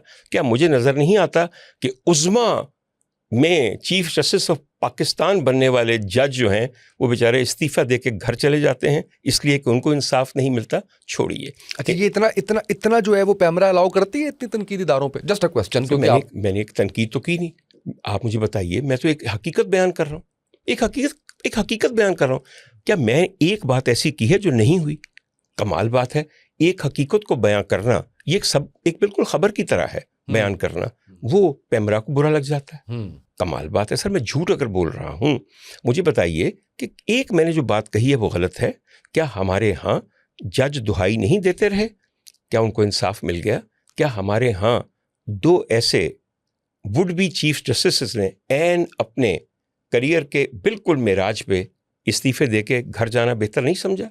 तो फिर मैंने तो उनको रिपीट किया। जब एक इदारे के अंदर उस इदारे के मुंसफीन अपने बारे में, अपनी हैसियत, ओहदे और इम्पेंडिंग प्रमोशन के बारे में इंसाफ का तालिबगार होकर ना मिल सके उनको इंसाफ, तो फिर मुझे बताइए। मैं तो बहुत सी चीज़ें होती हैं जो आपकी स्टेट के हक में होती हैं, बहुत सी चीज़ें होती हैं जो जिनके ऊपर आप बात नहीं करते। बहुत से ममालिक, आप चाइना की एग्जांपल ले लीजिए, वहाँ पे इजाज़त नहीं है। दुनिया के बाकी ममालिक की इजाज़त लीजिए, वहाँ पे इजाज़त नहीं है। इवन हमारा लॉ ये कहता है कि अगर कोई केस आपका अदालत के अंदर है तो आप उसके ऊपर कमेंट नहीं कर सकते, उसके आने के बाद आप अपनी राय उसके ऊपर दे सकते हैं। तो बहुत सी चीज़ें ऐसी होती हैं जो शायद सच भी होती हैं, जो शायद आप कह लीजिए कि आप जिस तरह मेरिट की बात कर रहे हैं होता है, उनके ऊपर फिर भी उस तरह से मीडिया पे गुफ्तगू करना ना सिर्फ एज पर लॉ और शायद पाकिस्तान के लिए जो है वो बेहतर नहीं होता। अच्छा, आपकी बात बिल्कुल सही है। आपके ख्याल में फ्रीडम ऑफ स्पीच को दबाना किसी भी मुआशरे के लिए बेहतर होता है? एक सर्टेन लेवल तक फ्रीडम ऑफ स्पीच होना चाहिए, उसके बाद नहीं होना चाहिए। सर एक हकीकत जो गुजर चुकी उसका जिक्र जो है वो क्या बहुत ज़्यादा कबाहत से भरी हुई बात। बहुत सी चीज़ों का जिक्र हम नहीं करते और हम उनके जी, ऊपर फिर बात नहीं करते। आप हमें ना इस तरह करें कि रोज़ सुबह एक चार्टर जारी किया करेंगे कि आज आपने ये बातों का जिक्र करना है और इन बातों का जिक्र नहीं करना। इस तरह ज़िंदगी बड़ी मुश्किल हो जाएगी। मशहूर लोगों में कौन से लोग आपके लिए अहम हैं? जो अच्छे लोग हैं मसलन बेशुमार लोग हैं, बेशुमार लोग हैं, हर फील्ड में हैं और उनका जिक्र मैं बार बार अपने मुख्तलिफ वीलॉग्स में करता रहता हूँ। अभी मैं यकीन कीजिए कि कल परसों मैंने एक प्रोग्राम रिकॉर्ड किया, एक वीलॉग रिकॉर्ड किया और इस कदर मुझे शिद्दत से अशफाक अहमद खान साहब और बानो आपा याद आए। और मैं आपको बताऊं क्यों याद आए, किसी न किसी ताल्लुक़ से याद आ जाते हैं। मेरी ज़िंदगी में उनका जो मकाम है और जो मैंने उनको देखा और जिस तरह मैंने उनको पाया, मैं समझता हूँ कि अगर ज़िंदगी में इतने अच्छे लोग मिल जाएं तो आपको एक दफ़ा फिर से इंसानियत पे एतबार आ जाता है। और पता है मुझे ख़्याल क्यों आया? इसलिए कि अभी नया जिन्ना इंस्टीट्यूट ऑफ कार्डियोलॉजी बना है, शायद आप जानते हों, और उसके एक नए CEO chief executive officer appoint किए गए जिनका नाम है डॉक्टर हसनात अहमद खान साहब। बिल्कुल सही है जी। आप उनको नहीं जानते होंगे? नहीं, मैं जानता हूँ। अच्छा, जानते हैं? जी, मैं तो जानता फिर मुझे बताइए, अगर आप जानते हैं तो ये बताइए कि उनका अशफाक अहमद खान साहब से क्या रिश्ता है? अच्छा, ये मेरे ज़हन में नहीं है, लेकिन मैं लेडी डियाना के हवाले से जानता हूँ। देखिए, मैंने आप लेकिन ये फिर सुना देखिए, हुआ है, हाँ, लेकिन आपने कहा ना कि आपने कहा कि भाई आप लेडी डायना के हवाले से जानते हैं, तो मैं आपको सिर्फ मैंने आपने कहा ना कि अच्छे लोगों को याद कैसे करते हैं। कोई भी वाकया हो, क्योंकि मुझे सारे रिश्ते याद रहते हैं और अभी तक मेरा हाफसा बहुत अच्छा है, नहीं, हाफसा तो आपका बहुत अच्छा है, तो मुझे कोई शक याद नहीं। आ जाता है अशफाक साहब की एक हमशीरा थी जिनका नाम था बीबी फरखंदा। बीबी फरखंदा के एक बेटे बहुत मशहूर हुए हैं जिनका नाम डॉक्टर जवाद साजिद खान साहब है और वो बहुत बड़े कार्डियोथोरेसिक सर्जन हैं, मेरे उस्ताद हैं और किंग एडवर्ड मेडिकल कॉलेज के प्रोफेसर ऑफ कार्डियोथोरेसिक सर्जरी थे जब मैं वहाँ पढ़ता था। उन्हीं की, जवाद साहब की एक बहन थी, इनका नाम था बीबी नाहीद। बीबी नाहीद के यहाँ एक बेटा पैदा हुआ जिसने बड़ा नाम पैदा किया, मगर जिसको आप सिर्फ एक हवाले से जानते हैं। उस बेटे का नाम था डॉक्टर हसनात अहमद खान। बिल्कुल सही। अब आप समझिए कि हसनात के मामू हुए डॉक्टर जवाद साजिद और जवाद साजिद साहब के मामू कौन हुए? अशफाक अहमद खान साहब। तो मैं आपको सिर्फ ये बता रहा था कि जब आप ये खबर सुनते हैं तो मेरे जहन में हमेशा वो अच्छे लोग आते हैं, उनकी यादें आती हैं जिनसे उन खबरों का ताल्लुक़ हो।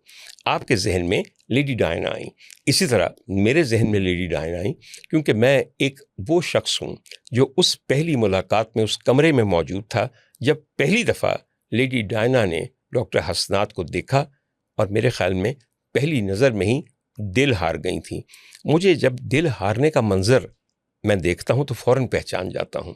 हज़ूर वाला, आपकी आँखों से पता चल जाता है कि आपने दिल हार के आज सब कुछ जीत लिया है। वो मुस्कुराहट ही और होती है जो दिल हारने वाले के चेहरे पे होती है।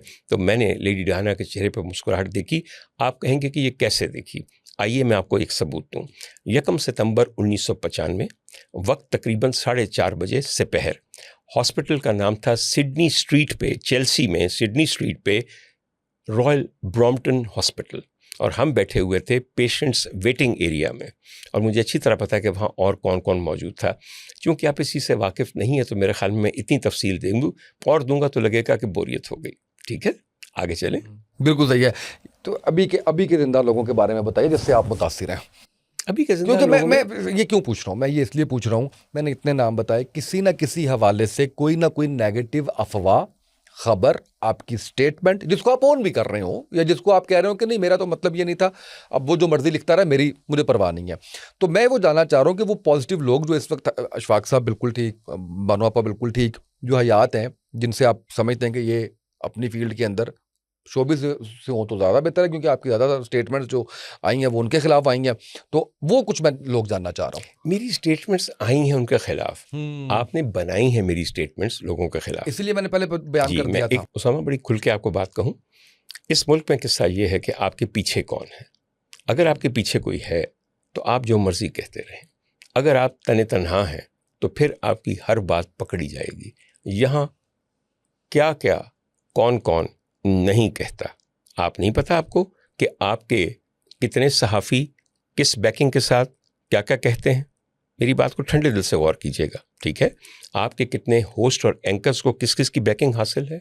अगर मैं निहत्ता ना होता तो आप मेरी हर बात को पकड़ के यूं उसका बुतंगड़ बनाते। अल्लाह का शुक्र है कि मैं बग़ैर किसी के सपोर्ट के सिर्फ अपने तौर पे अपने कदमों पे खड़ा हूँ। मेरी बात को समझिएगा, ठीक है। अब अगली बात आपने जो पूछी है कि किसी रीसेंट, किसी आजकल के आदमी का जिक्र करूं, लेकिन सवाल कल आ रहा है मुझे यहाँ पे आपकी गुफ्तगू हाँ में। बिल्कुल, जिनकी मैं बेइंतहा इज्जत करता नहीं, हूं। मैंने कहा एक सवाल आ रहा है अब आपकी गुफ्तगू के ऊपर मुझे, अब यहाँ पहले वाकया उसका सुना। जवाब लेना है, ये हाँ, सवाल लेना है, पहले ठीक आप है वो कि कर जी लें, हाँ, वरना वो ए दरअसल तेज गाम ते बैठा है जी रुक नहीं रही किसी स्टेशन ते, समझ आ रही मेरी गल दी। मेरी उन जगह तो मेरे नाल भी शिकवा है ना। अच्छा नहीं, तुसी पूछा ना कि तो किसी फिर- ऐसे बंदे था किसी करो, बिल्कुल ठीक है जी। हर रोज इतने लोग मेरी जिंदगी में शामिल हैं कि जिनसे बात होती है और बात होने के बाद ऐसा लगता है कि जैसे रूह सैराब हो गई है, और रूह सैराब जब नहीं होती ना तो रूह बांझ और बिल्कुल टुंड मुंड हो जाती है। ऐसी जिंदगी में बहुत लोग। कल मैंने एकदम से मुझे याद आई एक बात से, एक मेरी बड़ी ही प्यारी अजीज़ा हैं जिनका नाम बीबी सुरैया मुल्तानिकर है, इस वक्त मुल्तान में थी। मैंने फ़ोन किया, राहत ने मेरी उनसे बात करवाई, और सिर्फ दुआएं लेने के लिए मैंने उनकी हसीन तरीन आवाज़ में, उनके लहजे में जो मिठास और जो मोहब्बत और ममता है उसको सुनने के लिए, कोई उनसे गीत सुनने के लिए नहीं। आप लोग जिनको समझते हैं ना कि इनसे गाना सुनना है, हम उनसे दुआएं लेते हैं। इतनी प्यारी, इतनी मीठी आवाज़ में जिसको दुआ मिले उसको तो यकीन हो जाता है कि कबूल हो जाएगी। तो एक आपके सामने मैंने ये मिसाल दे दी। और अब आप कहेंगे कि डॉक्टर साहब आपने उनको याद क्यों किया? वो याद मैंने इसलिए किया कि लंबी बातें हो जाती हैं, हर रोज़ मेरा कोई ताल्लुक़मंद हुआ। सिर्फ ये कि अभी कुछ अर्सा पहले मोहतरमा आशा भोंसले साहब का इंतकाल हुआ है। क्या उम्दा खातून थी, तो उनको याद करते हुए मैंने उनका एक गीत लगाया जो मुझे बड़ा पसंद था, जो था यूं, बरेली के बाज़ार में झुमका गिरा रे, हम दोनों की तकरार में झुमका गिरा रे। इस गाने के साथ बहुत सी कहानियाँ और यादें मेरे साथ वाबस्ता हैं। तो मुझे याद आया कि हमारी फिल्म इंडस्ट्री में दो झुमके मशहूर हैं। एक वो जो मंटो साहब ने लिखे, कहाँ से आए हैं ये झुमके, किसने दिए हैं ये झुमके, किसने पहनाए हैं ये झुमके। याद है आपको ये मुकालमा? और ये मुकालमा आपको पता है कि किसका लिखा हुआ है? नहीं। सादत हसन मंटू साहब का। उन्होंने एक अफसाना लिखा था जिसका उन्वान ही झुमके था।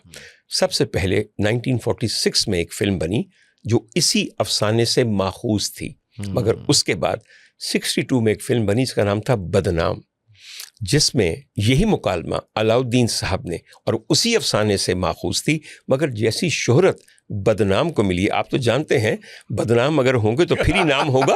और क्या, एक अफसाने का नाम मेरे दिल में आ रहा था, मैंने कहा अगर बोल दिया डॉक्टर साहब ने कहना देखा तेरे दिल में चाली हो रही है। बिल्कुल आप करें, बिल्कुल। मगर कहने का मतलब है कि उसके अंदर जो गीत गाया था, एक बहुत ही मकबूल गात, बड़े बेमुरव्वत हैं ये हुस्न वाले, कहीं दिल लगाने की कोशिश न कर रहे हैं, वो बीबी सुरैया मुल्तानिकर।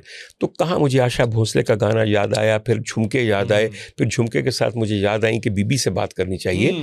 हजूर वाला, जिन लोगों के यहाँ यादों की बारात हमेशा जारी और सारी रहती है, उनमें से एक डॉक्टर उमर आदिल है।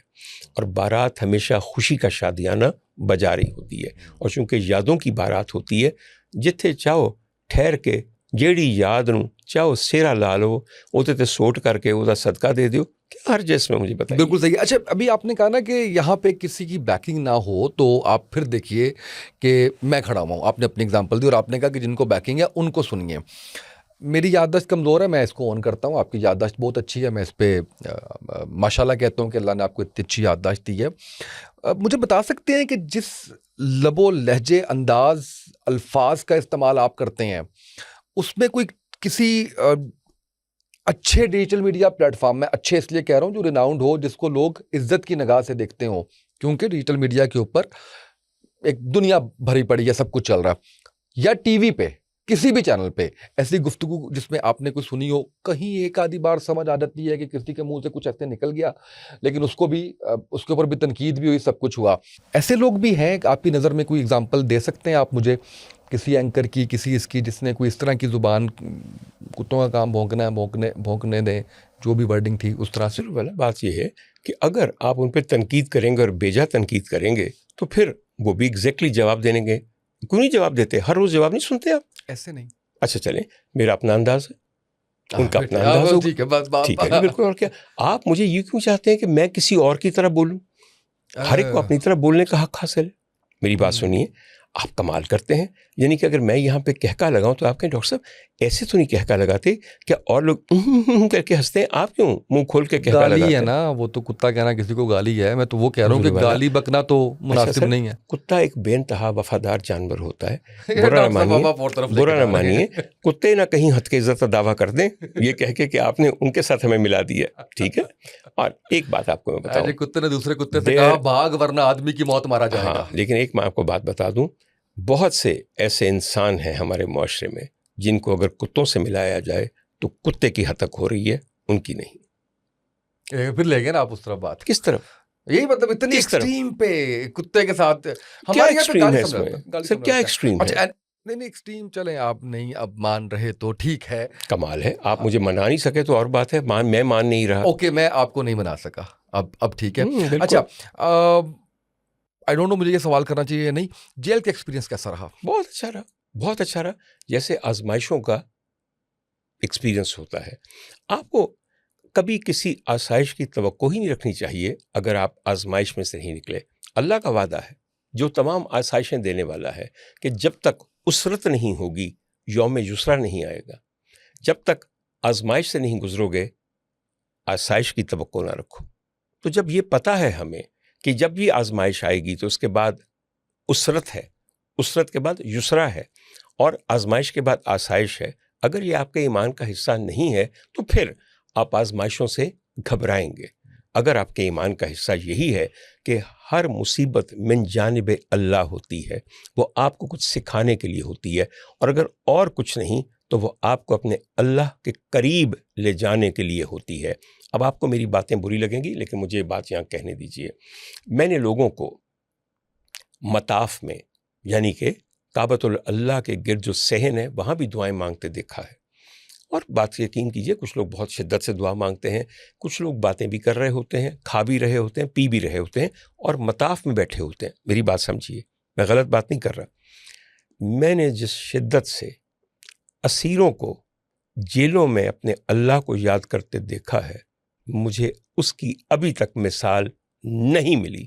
तो आप ये बताइए कि अगर अल्लाह ने किसको अपने करीब करना हो, रुजू करवाना हो, तो वो अपने घर बुला के ज़्यादा शिद्दत से रुजू होता है या किसी कैद में, असीरी में और बेजा असीरी में? सिर्फ इतनी बात का मुझे जवाब दे बहुत दीजिए। बड़ी बात करती सर जी, बड़ी बात तो मेरी सारी हैं, आपने नहीं, इसको ये बहुत पलट के बड़ी पता है करना क्या है? अब इस बात को पलटना कैसे है? डॉक्टर उमर आदिल ने कहा कि काबे में लोग ज़्यादा सीधा दुआ नहीं करते, ज़्यादा अच्छा कैंप जेल में दुआ करते हैं। थंबनेल भी बड़े अच्छे देते हैं। नहीं, बाकी आपका ये ना, आपने हर चीज़ बदल देनी है, आपको पता ही नहीं कि where does one come from. एक अजीब आप ना क्या, मुझे बुरा लग रहा है, इधर क्यों ना कहना, कहूं? इनको कहना, इनको क्यों कहूं सर जी? वो करते हैं, मैंने तो कभी नहीं किया। देखिए मेरी बात सुनिए, जो मर्जी करता है सर जी। मैंने बात शुरू में आपको कही, मैंने अपना हिसाब खुद देना है। जब मेरा परवरदिगार मुझसे पूछेगा कि तुमने ये कहा, तो मैं कहूँगा तुझे नहीं पता, मैंने तेरी मोहब्बत में कहा। क्या मैंने वहाँ पे बिलखते हुए माओं के बच्चे नहीं देखे जो 2-2 साल से कैद हैं, जिनको ये नहीं पता कि हमारा कसूर क्या है? क्या मैंने वहाँ वो बच्चा नहीं देखा जिसकी उम्र 6 साल है और उसको 2 साल हो गए हैं एक रोटी चुराने के इल्ज़ाम में जेल में गए हुए, क्योंकि उसका कोई नहीं है, वो यतीम है, उसकी कोई ज़मानत करवाने के लिए तैयार नहीं, उसका कोई वकील नहीं है, उसका बचपन एक अकूबत खाने में गुजर जाएगा। फिर आप मुझे कहते हैं डॉक्टर साहब आप ऐसी बातें क्यों करते हैं? हजूर वाला, जब 5 बजे आपको जानवरों की तरह बंद कर दिया जाए और पूरी रात आपने सलाखों के पीछे गुजारनी हो, तो फिर मैं आपसे पूछता हूँ अल्लाह को कैसे याद करते हैं? और जब आपको ये पता हो कि हमारा जुडिशल सिस्टम किस कदर फ्लॉड है, हम पे मुकदमे क्यों बनाए गए, हमारे मुकदमों की पेशी से पहले हमारे जज की ट्रांसफ़र क्यों हो जाती है, फिर मैं आपसे पूछूंगा अल्लाह को याद कैसे किया जाता है? आई समझ? आप इतने सेंसिटिव हैं? नहीं, मैं तो बहुत सारे पत्थर का बना हूँ, इसीलिए तो मुझे उठा के जब चाहे जेल में डाल दें, और क्या ਤੁਹਾਨੂੰ ਕੀ फर्क पैंदा है? उंज तुसीं जेल जाओ तो ਤੁਹਾਡੀ प्लेटां डिग पैंदियां ने। हुकूमत के भी इतना खिलाफ है, अब प्लेटों पे खुद आए हैं, मैंने तो कुछ नहीं कहा। तो मैं तो वैसे एक बात कही है ना सर जी, बिल्कुल, और क्या। हुजूर वाला, जेल काटना जो है ना, वो कोई आसान चीज़ नहीं है। बिल्कुल सही है। और बावकार तरीके से जेल काटना, बावकार तरीके से जेल काटना। रोए? बहुत दफ़ा रोने पे भी पाबंदी है, रोने पे पाबंदी है। सवाल किया है सर, हद हो गई, कमाल बात है सर। इसलिए कि सर रोए बगैर तो मेरा परवरदिगार सुनता ही नहीं है, वो इतना पसंद करता है। और सर जी, जब उसने आपको अपने पसंद के मुताबिक ढालना हो तो वो आपके हालात उस तरह कर देता है। अल्लाह ताला आपको अपने पसंद के मुताबिक तब ढालता है जब आप उसके बात करें तो आपके आंसू ना रुकें, आप गिड़गड़ाएं मत। खुदा ताला खुद कहता है मुझसे अगर तुमसे रोना नहीं आ रहा तो कम से कम रोने की तरह मुझसे बात करो जब दुआ मांगो। नहीं कहता अल्लाह ये? तो हुजूर वाला जब हालात अल्लाह ऐसे करते कि खुद ब खुद रोना आए, बिल्कुल सही है। और 24 घंटे आए, तो सोचिए उसने कैसा मुझसे अपने पसंद का मुझे बना लिया है। आई आपको समझ? सर ये सारी लतीफ़ बातें हैं, ये आप लोगों को समझ नहीं आएंगी। आप पेमरा के मुताबिक, अपने मुल्क के मुताबिक, अपने साइबर क्राइम्स के मुताबिक, पीका के मुताबिक ज़िंदगी गुजारिए, उसके मुताबिक ज़िंदगी गुजारिए, क्योंकि आपका ईमान ये है, हमारा ईमान ये नहीं है। बिल्कुल ठीक है। हमें अपने ईमान के मुताबिक ज़िंदगी गुजारने दीजिए, कोई हर्ज नहीं। पॉडकास्ट देखा मीरा का भी लेटेस्ट? नहीं, थोड़ा सा उसके क्लिप्स देखे, मैंने पूरा नहीं देखा। क्या कहेंगे? मैं कहता हूँ कि मीरा से ज़्यादा समझदार, मैं हमेशा कहता हूँ कि मीरा से ज़्यादा समझदार कोई लड़की नहीं है। अच्छा, अब आपके बारे में एक बात मैं कहूँ, आपके जो मैं कहता हूँ तो आप सबके बारे में कहता हूँ। आप वो मक्खियाँ हैं जो पूरा बाग छोड़ के गोबर पे बैठ जाती हैं। समझ आ गई मेरी बात की? मीरा के बारे में मैंने क्या खूबियाँ नहीं बयान की हूँ। कभी आपने कहा कि डॉक्टर साहब आपने मीरा की तारीफ़ की? आपने सुना ये कहा आपने उसके बारे में, ये कहा आपने उसके बारे में? मेरे ख्याल में अगर किसी एक शख्स के बारे में मैंने सख्त बात की है तो हज़ारों के बारे में नरम बात की है। लेकिन आप वो मक्खियाँ हैं जो जाएंगी तो जाके गोबर पे बैठेंगी। आप भी तो बातें इसलिए करते हैं, वायरल होती हैं। हजूर वाला इस मैं ये बातें मेरे पॉडकास्ट में कोई एक चंक भी वायरल हो गया ना, आप भी इधर और मैं भी इधर, नहीं होना इसलिए इख्तलाफ नहीं किया हमने। करके देख लीजिए, करके देख लीजिए, चुटकियां नहीं काटी हैं आपको। नहीं काटे, मैंने अभी कह रहे हैं मैंने चुटकियां नहीं शरारतें नहीं काटी, की, खुदा दा वास्ता जी। मैंने शरारतें नहीं की, शरारतें अभी मैंने शरारतें नहीं की, मैंने ड्रामा नहीं किया। अच्छा मैंने कहा बाकी जितना भी पॉडकास्ट है तू शरारतां भी कर, चुटकियां भी काटे, मैं भी देखा किनिया को काट लेना तू, समझ आई?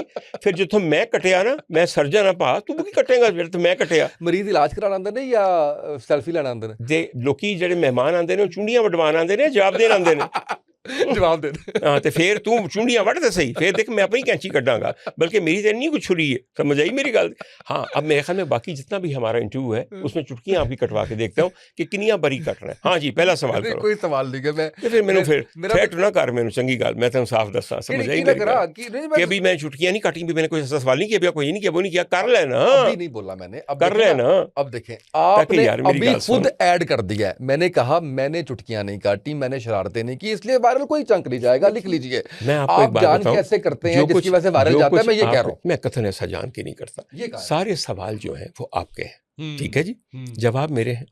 तो जान के मैं कर रहे हैं, जान के तुसी कर रहे हैं? नहीं नहीं, मतलब क्योंकि आपने कहा ना मेरा मिजाज है, मैं बोल देता हूँ, मैं बात कर देता हूँ, मुझे आप कैसे रोक सकते हैं? तो उस मिजाज की वजह से उस आपके मैं राइट रॉन्ग की बात नहीं कर रहा सर। मैं सर आपको बताऊं, एक मैं बात आपको बताऊं, अब मैंने आप लोगों से इंसाफ की तवक्को छोड़ दी है, इसलिए कि आप में से एक चीज़ उठ चुकी है, वो इंसाफ है, उठ चुकी है बिल्कुल। मैं आपको ये बताऊं, और सर मैं आपको एक बात याद दिला दूं, आपको कुफर पे एक निज़ाम चल सकता है, इंसाफ के बगैर कोई निज़ाम नहीं चल सकता। ठीक है, आखिर सवालों की तरफ चलते हैं। जी चलें ज़रूर।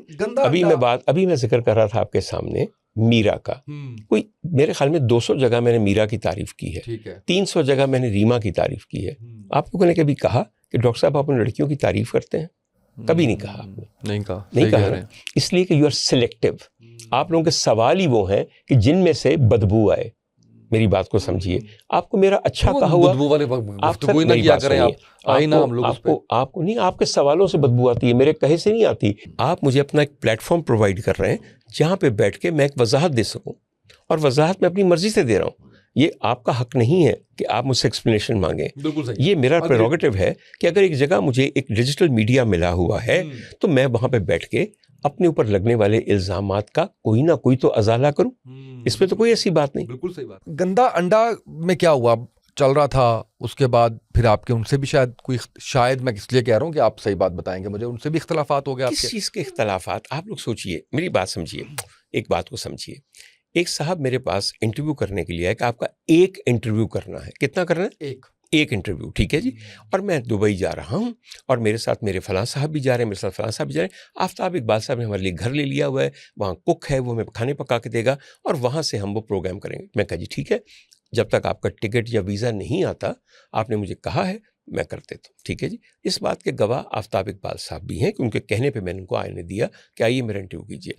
उन्होंने इंटरव्यू किया, वो उनका बहुत ही वायरल हो गया, ठीक है जी। अगले हफ्ते फिर आ गए कि एक और इंटरव्यू, अभी दरअसल वीज़ा नहीं आया। उसके बाद एक सिलसिला चल निकला।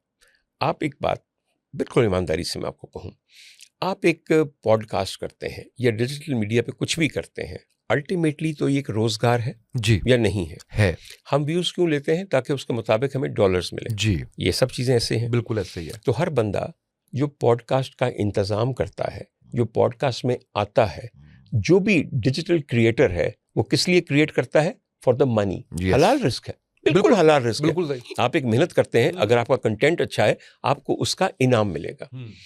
एक आदमी 1 साल तक अपने घर में, अपनी बिजली पे, अपने मुलाजमीन की मदद से, अपने घर के हर कमरे में आपको इंटरव्यूज देता जा रहा है और आप उसमें से कमाई चले जा रहे हैं, कमाई चले जा रहे हैं, कमाई चले जा रहे हैं, और उस आदमी ने कभी आपसे एक पैसे का तकाजा नहीं किया।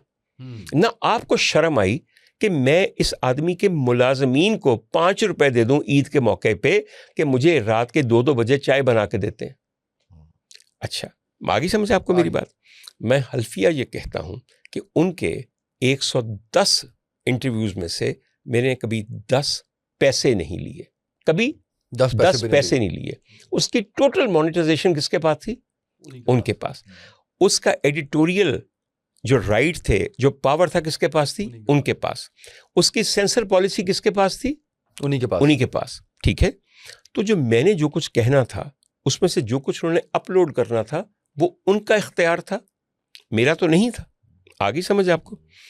उनके जब उस प्रोग्राम के एक चीज़ की वजह से मुझे जब अरेस्ट किया गया, मैंने 2-3 दफ़ा अपने सर्वेंट से पूछा, मैं अकेला रहता हूँ, मेरे घर बार को और मुझे देखने वाले मेरे वो लोग हैं जो मेरे बच्चों से बढ़ के मेरे लिए हैं। एक मियाँ बीवी हैं, एक मेरा ड्राइवर है, ठीक है जी। अच्छा, और उनकी एक छोटी सी बच्ची है। मैंने उनको कई दफ़ा पूछा, मैंने कहा वो पूछने नहीं आए सर, उनके फ़ायदे के लिए जो मैंने 1 साल प्रोग्राम किया, उसकी वजह से मैं तनहा जेल में था। पीछे सर मेरे घर में मेरे मुलाजमीन थे जिनकी तनख्वाह, जिनकी रोज़ी रोटी मेरे बाहर होने की वजह से चलती थी। अगर मैं जेल में महीनों था तो आप ये बताइए उनको कौन तनख्वाह दे रहा था? कोई भी नहीं। वो कहाँ से खा रहे थे? आप सोचिए। और मेरी गैर मौजूदगी में मेरे घर में रोज़ छापे मारे जाते थे, मेरे दरवाजे अभी तक टूटे हुए हैं। जब उनको आके मेरे मुलाजमीन को वो लोग मारते थे और उसके बाद वो घर छोड़ के चले गए, तो उनको किसी ने पूछा? क्या उन साहब ने आके पूछा कि मेरे प्रोग्राम में से एक बात उठा के एक मकसद के तहत डॉक्टर साहब को गिरफ्तार किया गया है, तो मुझ पे कोई इखलाकी जिम्मेदारी बनती? मेरी बात समझे आप? कमाल बातें हैं। क्या हुआ था इसके बाद? कोई हमारी लड़ाई नहीं। मेरी उनसे फ़ोन पे भी बात होती है, मेरी उनसी बेगम से भी कई दफ़ा बात हुई, क्योंकि जब मैं जेल से बाहर आ गया तो मुझे पता चला कि वो जेल में है। मैं अच्छी तरह जानता हूँ और वो भी अच्छी तरह जानते हैं। मैंने उस दौरान उनकी बेगम से कई दफ़ा बात की, उनकी दिलजोई के लिए, और कोई ऐसी बात नहीं थी। इसके अलावा मैंने जेल में, क्योंकि सारे अफसरान मेरे वाकिफ़ बन गए थे, बल्कि दोस्त बन गए थे, उनको कहा कि उसके साथ अच्छा सलूक कीजिएगा, जो बड़ा फ़र्क डालता है। जब वो बाहर आए तो एक दिन मुझे उनका फ़ोन आया और मुझसे बात करने लगे। फिर थोड़ी देर बाद कहते हैं कि मैं दरअसल एक पॉडकास्ट में बैठा हुआ हूँ और हमारी ये सारी बात रिकॉर्ड हो रही है। तो मैंने कहा मुझे तो कोई घबराहट नहीं, मैं तो तुमसे उसी तरह बात कर रहा हूँ जिस तरह मैं कर रहा हूँ, और ये भी अपने रिसर्चर को कहेगा कि निकाल लें कोई ऐसी बात है। तो कौन सी लड़ाई हुई? हाँ, अब मैं एक बात समझता हूँ कि मुझे किसी की इस तरह ज़रूरत नहीं है।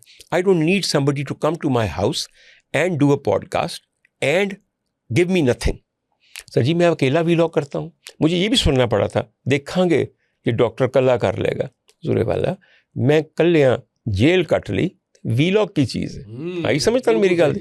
अज मैं जिन्ना कमा रहा वहाँ सब मेरे को आ रहा है। मैंने तो हुण पता लगा कि मैं किड्डी वड्डी मच्छी हाँ। वाह आ रहे उफ सर जी हर गल ते तुसी मेरी वायरल कर देंदे हो, हर जुमला ते मेरा फड़िया जाता है। समझ आई? एक रील बनावा ते घंटे बाद देखा तो पता चलिया कितने 5 लाख से पहुंच गई है।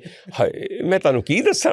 आई समझ? एक तो मैंने आपसे पूछा, और ये सीरियसली मैंने पूछा कि जब पेशेंट्स आते हैं तो वो इलाज तो करवाते ही हैं, ज़ाहिर है, सेल्फीज भी लेते होंगे। कैसा मूवमेंट और वो क्या होता है उसके अंदर जिसमें अपने इलाज से ज़्यादा वो आपको सुनना चाह रहे होंगे? सर जी मैं एक बात बताऊँ आपको, सबसे बड़ी बात जो मिलती है ना सोशल मीडिया से आपको, वो एक अमूमी मुआशरे में इज्जत है। सर मैं कितनी देर से टेलीविज़न कर रहा था, कभी वो मकबूलियत हासिल नहीं हुई जो सोशल मीडिया से हुई। एक तो उसकी रीच बहुत ज़्यादा है, बहुत ज़्यादा है सर। मैं आपको अर्ज़ करूँ, मैं यहाँ से निकल के सामने दुकान पे जाऊँ सिर्फ एक बोतल पीने के लिए, अब बोतल ना कोई और समझा जाए, मैं कोक दी बोतल, तो उसने पूछा नहीं पानी मैंने तो की करा नहीं वे ज़ाहिर जाके पीना पड़ेगा ना, बिल्कुल मुझे क्या करूँगा। अच्छा तो पता है क्या होगा, दुकान पे खड़े हुए लोग मुझे पहचान लेंगे और कहें ओ ये थोड़ी वो गाल सुनी डॉक्टर साहब बड़ी मज़ा आया। अच्छा जो दुकानदार हो कहेगा मैं तो बोतल से पैसे ही नहीं लेने, मैं तो बड़ी देर का फ़ैन है। सर ये अल्लाह का शुक्र अदा करने का मकाम है। आज अभी यहाँ से पहले मैं क्लिनिक कर रहा था, मैं कसमिया आपको बता रहा हूँ, 3 मरीज़ों ने कहा डॉक्टर साहब हमारे साथ तस्वीर खिंचाएं, मेरी फुफी रहती है कैनेडा च, उन्होंने कहा सी जब वाकई तो डॉक्टर उमर आदिल को जा रहे हैं तो एक वीडियो बना के भेजी। हजूर वाला ये परवरदिगार की दी हुई इज़्ज़त है जिससे सर आंखों पे रखते हैं, इस पे चिढ़ने का या तकब्बुर का तो कोई जवाज़ ही नहीं पैदा होता।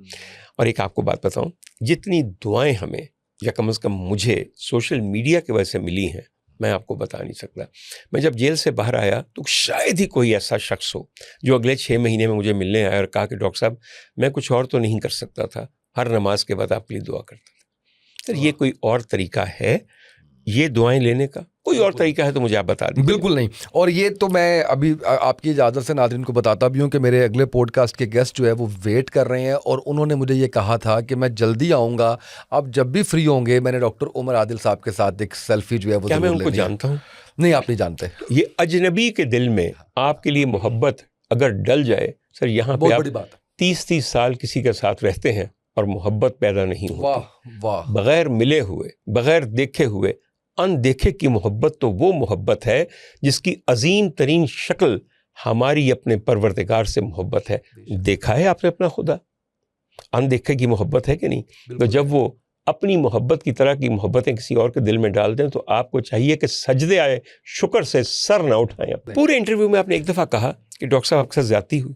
नहीं एक मैं दफा आपने एंड पे कहा, कहूंगा ना, क्लोजिंग में कहूंगा ना। सर देखिए मेरी बात अभी कहूंगा तो अभी लोगों ने कहना है, अभी लोगों ने कहना है कि जी अच्छा क्योंकि डॉक्टर साहब थोड़ा टफ टाइम दे रहे थे तो इस वजह से जो है वो इस तरह से आवाज भी ऊंची नहीं करता। मेरी आपके बारे में राय बदली, ठीक है, मैं अभी बताता हूँ क्लोजिंग पे। मेरी आपके बारे में राय बदली। मैं आपको जितना फॉलो करता था उस फॉलो करने के अंदर मुझे नेगेटिविटी नज़र आती थी। उसके अंदर मुझे लगता था कि आप में हम्बलनेस बिल्कुल नहीं है, आप में अकड़ है, आप बदतमीज़ हैं, आप एकदम से जो दिल में आता है वो कर देते हैं। मैंने सारी चीज़ें आपसे खुल के पूछी हैं, मैंने कोई सवाल प्लांटेड नहीं किया। एक लफ्ज़ यहाँ पे जो है वो ऐसा नहीं जो पहले तय हुआ हो, एक सवाल ऐसा नहीं है जो मैंने आपको बताया हो या आपने पूछा हो, और मैंने सब खुल के पूछा। और मैं कन्विंस्ड हूँ इस बात पे कि जितनी 8, 9, 10 कंट्रोवर्सीज मैंने आपसे मैंने जानी है उसमें कोई एक में भी मुझे हकीकत नज़र नहीं आई या कोई रेफरेंस उस तरह का नहीं मिला। उसको लोगों ने आप कह लीजिए कि बिल्कुल ही वो तोड़ मोड़ के और वो सारा जो है वो अपने उसका मतलब दिया है। तो ये इस पे तो कोई शक नहीं है। अगर ये मैंने क्लोजिंग के लिए रखा हुआ था। आज की शाम में अगर एक शख्स और उसका दिल और उसका गुमान मेरे बारे में अल्लाह ने बेहतर कर दिया है तो मेरी शाम ज़ाया नहीं गई। अल्हम्दुलिल्लाह। लेकिन एक बात उसामा आपको बताऊं और आप सब लोग याद रखिएगा, वो दिन दूर नहीं है जब मैंने अपने ऊपर लगाए हुए इल्ज़ामात, अपने ऊपर की हुई FIRs को पब्लिक डोमेन में लेकर आना है। वो दिन दूर नहीं है। 4 वकील बिठाने हैं, ठीक है जी, और उनको कहना है कि देखिए इसमें से कौन सी शिक मेरी किसी बात पे लगती है, ये FIRs क्यों बनाई गई, इनके पीछे वजूहात क्या थी।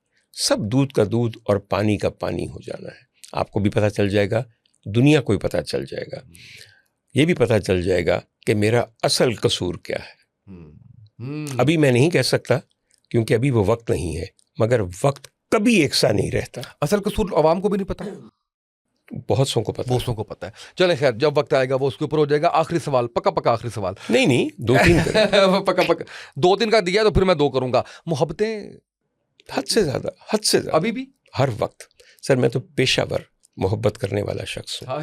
मैं सर अब मैं यकीन कीजिए मैं खुराक के बगैर रह सकता हूँ क्योंकि मुझे आदत पड़ गई।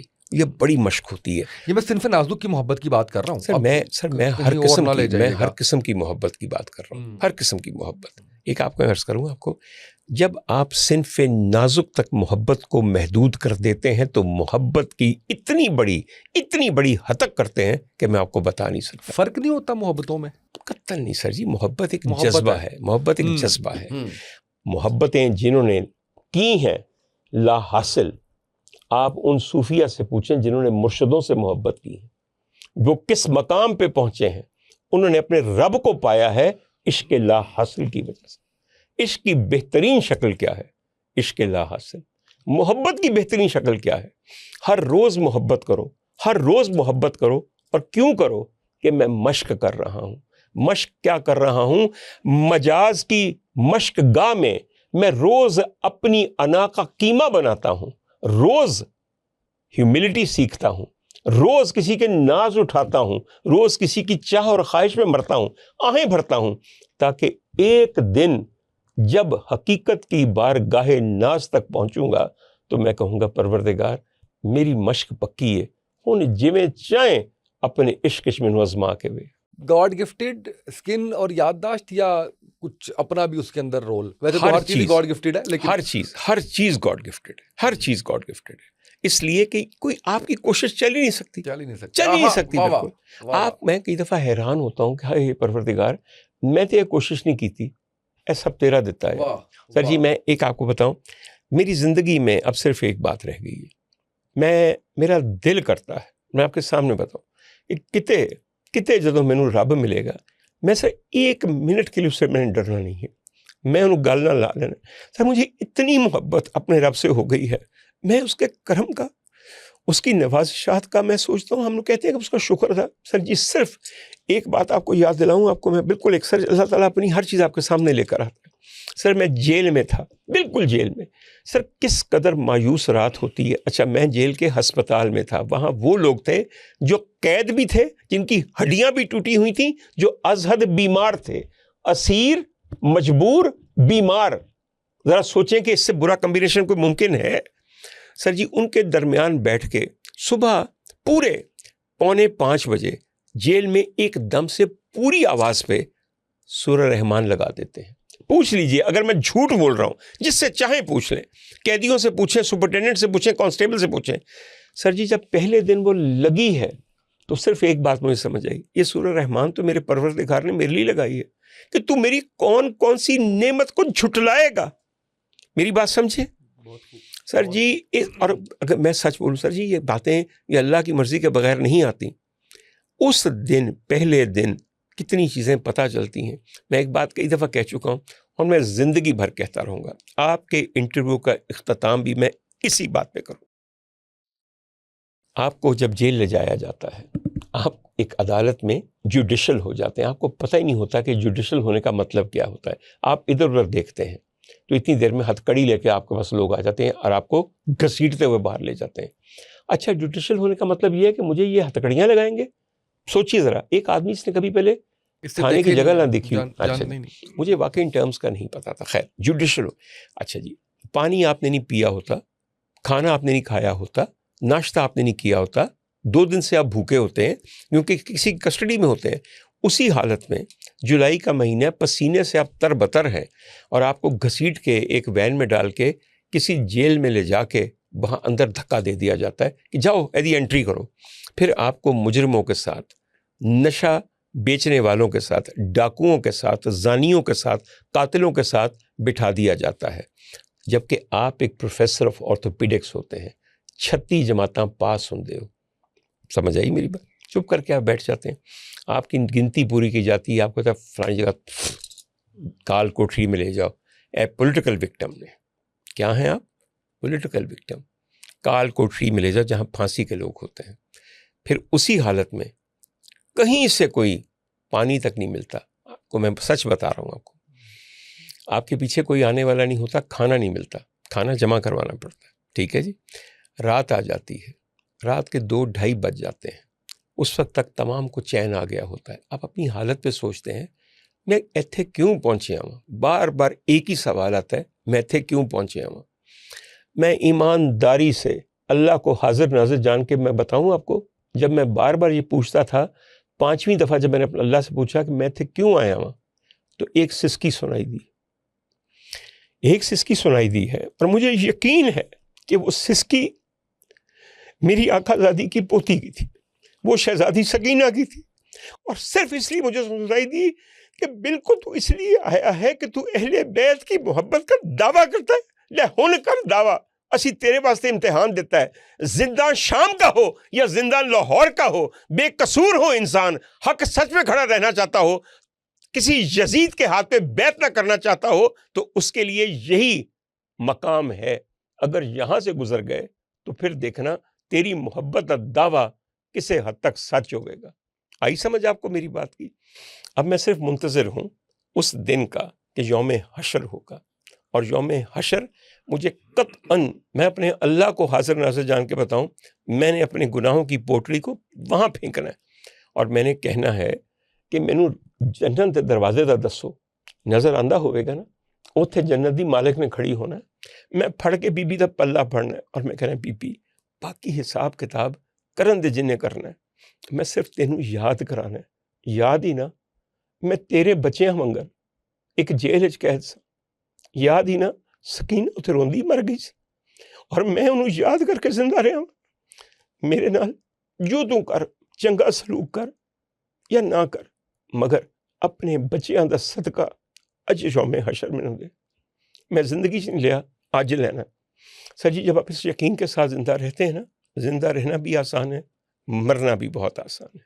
और आप यकीन कीजिए, जालिमों के लिए मरना बे इंतहा मुश्किल होगा। थैंक यू सो मच, आप तशरीफ़ लाए और सारे सवालों का इतने खुले दिल से आपने जवाब दिया। इस मुआशरे की तरफ से इन तमाम जिस तरफ से भी आपके साथ ज़्यादती हुई, मैं भी आपसे माज़रत ख़्वाह हूँ उसके अंदर। और मैं आपको दोबारा जो बात पहले कह सका था, मैं अल्फाज नहीं इकट्ठे कर पा रहा। डॉक्टर उमर आदिल साहब को अगर जानना है तो मेरा ख्याल है कि आज जो इनकी शख्सियत के गोशे सामने आए हैं, वो मुझे तो एटलीस्ट ये लग रहा है कि इससे पहले इस तरीके से नहीं थे। यानी हमने बड़ा एक ओपनली सारी जो है वो गुफ्तगू की है। आज के पॉडकास्ट से इतना ही, इजाज़त दीजिए, अल्लाह हाफ़िज़।